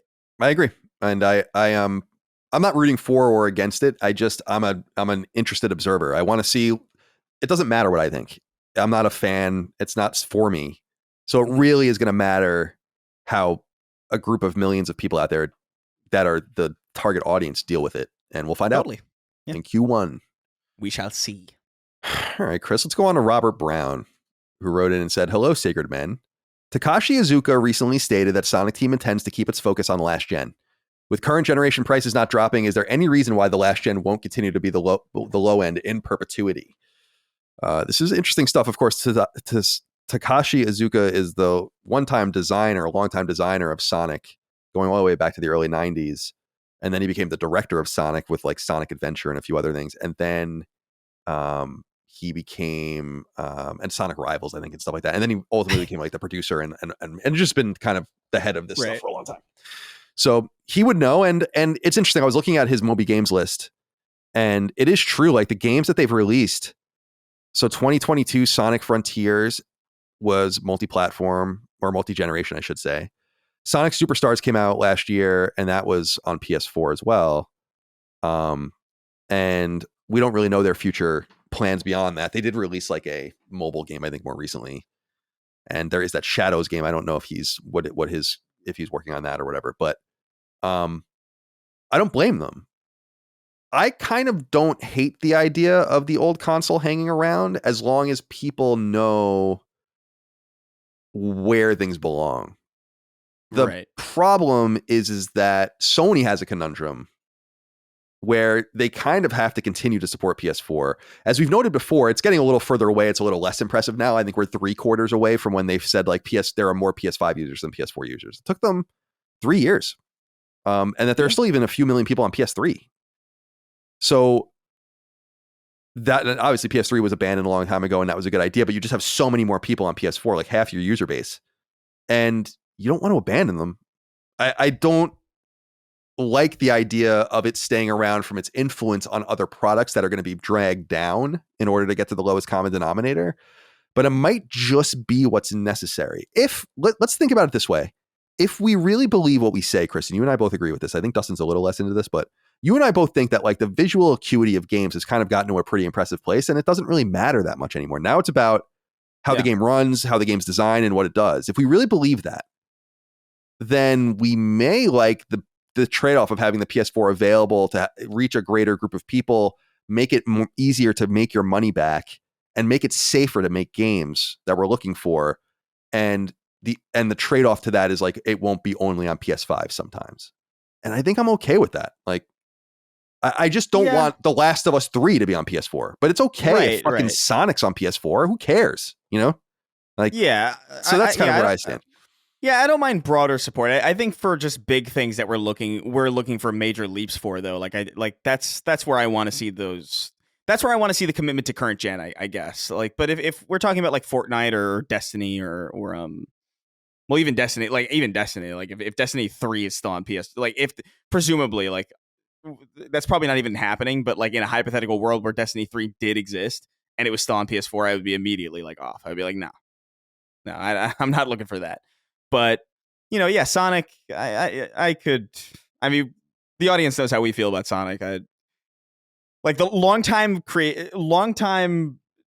artist on Sonic or director on Sonic, kind of like it rings in my head the same way like a longstanding creative director of ISIS. It's like, all right, well, it's like I don't. I'm exaggerating, obviously, but I think I think it's fine for these games to kind of linger. I get why they're kind of in a conundrum. I still want like our big tent poles though to be confident enough in the current generation to really commit and drive people to it, because I think that is what plays a part in driving people to those new machines in the first place, is having no choice but to go. And I mean, like, we've been okay with that forever, so like why would that change? I think it's fine for games like Sonic that aren't even really graphically intensive anyway, or like that don't require anything to linger. But I don't want the next Uncharted to be on PS4. I don't want the next like big like Naughty Dog thing to be on PS4. Like, it's crazy. Come on. It's just like, I think the NES and the SNES kind of overlapped, and there was success. Like there were NES games released 3 years after the SNES came out, and I bought games for both when I was a kid, and it all worked out. And then the N64 came along. The SNES was still kind of supported in the background, but when N64 went to GameCube, things really fell off at that point. They released, I think, only like 5 N64 games, period. Not even Nintendo, like just random ports and games. Like Blitz, I think, was one of them, and a Tony Hawk game. And they just like, no, you're moving over to GameCube. Now, it didn't work out great for them. So it is some sort of risk. I think backwards compatibility in some way mitigates this, just in saying like, well, at least you'll have your old games. I think what's hard is to just, Sony's in between a rock and a hard place. There's no choice to make. Like they have to keep it going, because I think the publishers are going to be like, we're not going to make, you're going to ask us to put games only on PS5. And what about us? Like, and what about the audience of people? Like if we don't serve them, someone's going to serve them. The only way Sony can really stop that is to just cut off certification like they did for Vita and just be like, we're done. But I don't know that I imagine PS4 certification. Like if I were fucking crazy, I'd be like, you might be looking at like 2030 when they really stop releasing games on this thing, which would be fucking crazy. But there are just people by the millions still buying and playing games on it. I go through my friends list sometimes on PSN to see who's online. I don't know any of these people, but it's like mostly PS5s, but people are still online in PS4. The monthly active user numbers speak for themselves, and we have an American point of view, but in a lot of other parts of the world, the PS4 is still a dominant machine because people can't afford to move on. And you're just like, I don't know, man. We're in an interesting situation here. I will be very fascinated to see who decides to move on and who doesn't. And is it holding games back? Yes. But again, it goes back to, if we really care about the things we say we care about the most, then it really shouldn't matter, but it does. I mean, it does matter at some point. I do want to rationalize my PlayStation 5. It's incumbent on Sony to do it. And they've not sufficiently done it with their own games, but they've done it with second party games. They've done it with third party games. And certainly the third parties are doing it themselves. And they seem more comfortable slowly moving on as well. More and more games that I'm like, oh, that must be on PS4. It's not. I think Space Marine is one of them, right? Yeah. I think so. Anyway, thank you so much, Robert, for writing in. We'll go next to Vincent Hamill, who writes in and says, hi, friends. What's your take on the rewind feature in classic game emulators? It's convenient, but I feel like it undermines some of the challenges and achievements in older games. When I platinum Sly Cooper, I avoided using rewind, especially for the time trials, to keep the challenges rewarding, but I don't love having to impose my own restrictions. Am I turning a molehill into a slightly larger molehill? It's an interesting timing of Vince, of your inquiry, because I was making fun of Micah about this. She was playing Link to the Past on Switch, which is a favorite of mine, and she was using the rewind feature, and I was busting her balls, and kidding around. And then later on, I was playing Until Dawn, and I'm like, and I made a decision I didn't like, and I was like, and I just exited out to the PSN and closed it, then reopened, and she's like, you just did the same thing, And I'm like, yeah, I guess that's a good point. I don't mind it. Experience these games how you want. It doesn't really matter. The one thing I will say is that I think it should disable trophies. Yeah, and I agree too. Some games have really hard trophy lists that are be very respectable, and then there's this really easy way to break them. A great way, or a great example of this, is Celeste, where it's like the game is really tough, but you can actually just do all the trophies with the barriers on the bottom, like the easy mode, and it's like, come on, man, what are you doing? Like, why wouldn't you disable the trophies for that and make it somewhat meaningful? And so I would like to see games where it's like, okay, if you accessing the rewind function at all disables trophies for this stage or for this run through or whatever. Right. Then I think that would be more equitable, and then you wouldn't be able to kind of spoof this stuff, which would be more fun. Because when I played and got, there's no platinum in the Mega Man Legacy Collection, but I got all the trophies organically, and it was fun. And I know a lot of people got them because they use save states, and that's fine too. But maybe there should be a differentiation from that perspective. But otherwise, experience the game how you want. Obviously, they want you to have these tools, and they're somewhat trivial to use. And I think, frankly, a newer audience requires these tools because it's not that they're not as good at games. They didn't grow up with these games, and they don't have the same expectations. Are you okay? Yeah, I felt like I wasn't going to address it, but like there's like I wake up sometimes with like scratches. Like very occasionally. Like there's like I have a scratch on me, and I'm like, what the fuck? I don't have a cat. And I don't think this was me because it looks like fine. Maybe a ghost is scratching me. It's a ghost, yeah. Yeah. Remember that was like the superstition. But yeah, I think I think the trophy thing is the main thing. Like, I don't like the idea that because trophies should mean something. Like, I don't even really give that much of a fuck about trophies, really. Like, I'll platinum games very, very, very non-occasionally. Like, but I like knowing that it meant something to do it, or like you had to overcome something to do it. Even if it's just like trivial and just like even just progressing through a game that's not very difficult, but knowing that you didn't, literally break time and space to do this challenge in like a way shorter time frame than it would have costed organically. Like, I just think that's kind of important to uphold, I guess. Vince, thank you for writing in. The final inquiry there we go. Comes from Makeshift Money, who writes in and says, "Hey, you old Last Stand Media so-and-sos. With Metaphor reviewing through the roof and Atlas rarely missing these days, are you ready to crown them the premier JRPG company? It seems to me that Square Enix has been resting on the 90s laurels for decades now. Nihon Falcom seems relatively niche, and other past Japanese companies like Capcom and Sony that made JRPGs have let them fall by the wayside. Thanks for all you do, and if any of our Canadian geese are flying south and land in your area, give those flying, hissing cobras whatever they want and let them pass. They better get the fuck out of here. I don't want to see them around here, around these parts." All right. Makeshift Money, thank you for writing in. It's an interesting question, because it is true that the three greatest or the most consistent and prolific JRPG publishers are Square Enix, Atlas, and Nihon Falcom. Who is the best and most prodigious from a sales perspective is Square Enix by far. But who is the most prodigious from a critical perspective? It probably would be Atlas.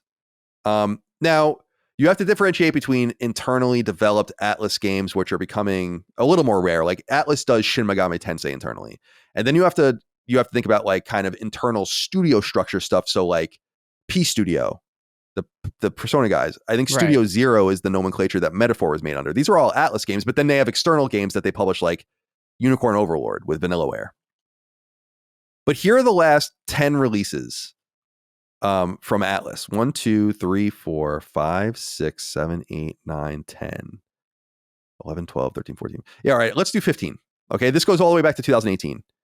Persona Q2, Catherine Full Body, Persona 5 Royal, 13 Sentinels, Aegis Rim, Tokyo Mirage Sessions Encore, Persona 5 Strikers, Shin Megami Tensei 3 Nocturne HD Remaster, Shin Megami Tensei 5, Soul Hackers 2, Etrian Odyssey Origins Collection, Persona 5 Tactica, Persona 3 Reload, Unicorn Overlord, Shin Megami Tensei 5 Vengeance, and Metaphor Refantasio, or as Dustin likes to call it, Retardazio.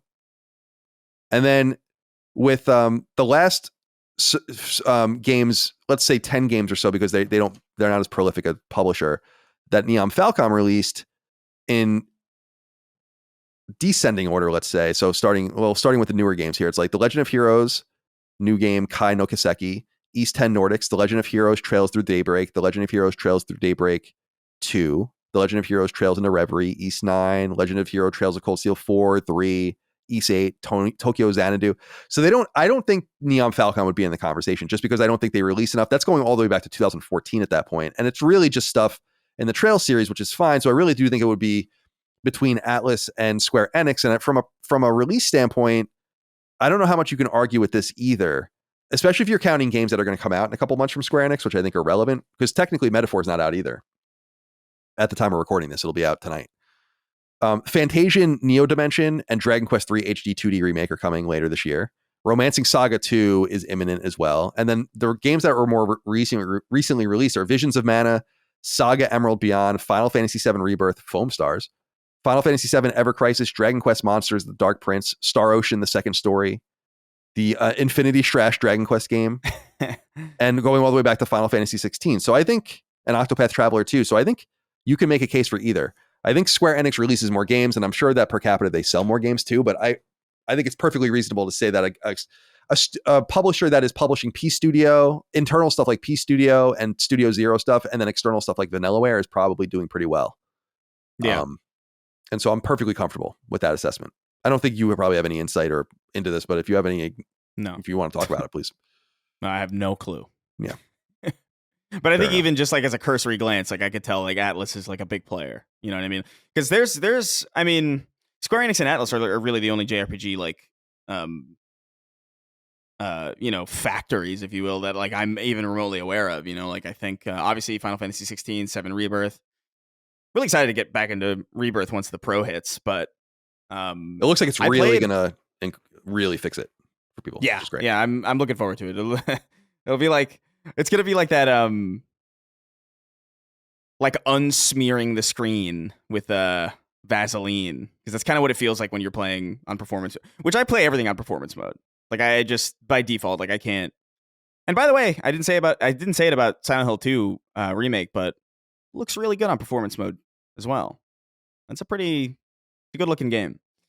But I think I think I wouldn't have a serious opinion on either, but like I think both of those are obviously like the Neon Falcon. I don't even think I'm really even aware of even slightly. So like I think even just that on a cursory like layman perspective, I think your perspective is probably accurate.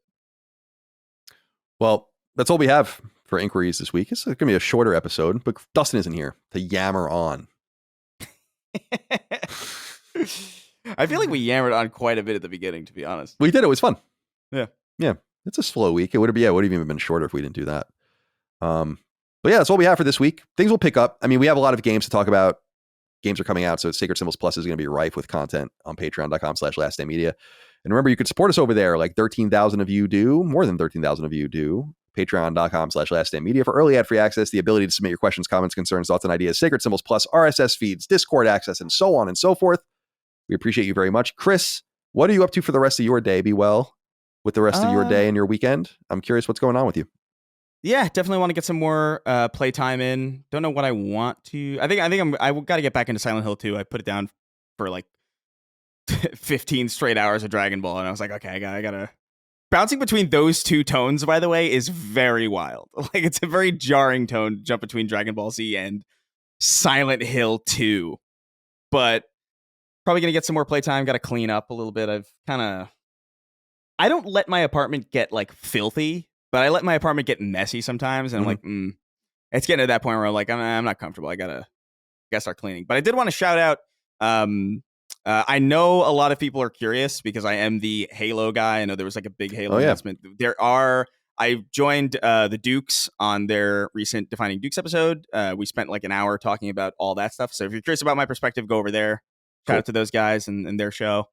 Doing great stuff. And it was fun to do. A lot of good conversations. Awesome. So. Yeah, I forgot about that. Yeah, good. Thank you for doing that. That was awesome. And that's up now. Yeah, so go check that out. And all right, good luck to you with your cleaning and all the rest. And thank you all out there again for your love, kindness, and support of our show. We'll see you next time for more. I don't think Dustin will be back, but it'll be the two of us, and then maybe he'll be back after that. But yeah, we appreciate you, and hopefully we'll have more to talk about as well. It's really all up to the news cycle. Until next time, be well. Take care. Goodbye. Take care, guys. Sacred Symbols, a PlayStation podcast, is a product and trademark of Last Stand Media and Collins Last Stand LLC, and is proudly recorded in the USA. The show is conceived by, is written by, and is directed by me, Colin Moriarty. My co-hosts are Chris Raygun Maldonado and Dustin Furman. The show is produced by executive producer Dustin Furman. It's edited by associate producer Ben Smith. All of Last Stand's theme music is by my best friend, Ramon Narvaez. As you know, all of Last Stand's shows, including Sacred Symbols, are fan-funded on Patreon at patreon.com/laststandmedia. The following names are at the producer level on Patreon, our highest tier, and we're grateful for your thoughtful and kind contributions to our independent endeavor. Thank you.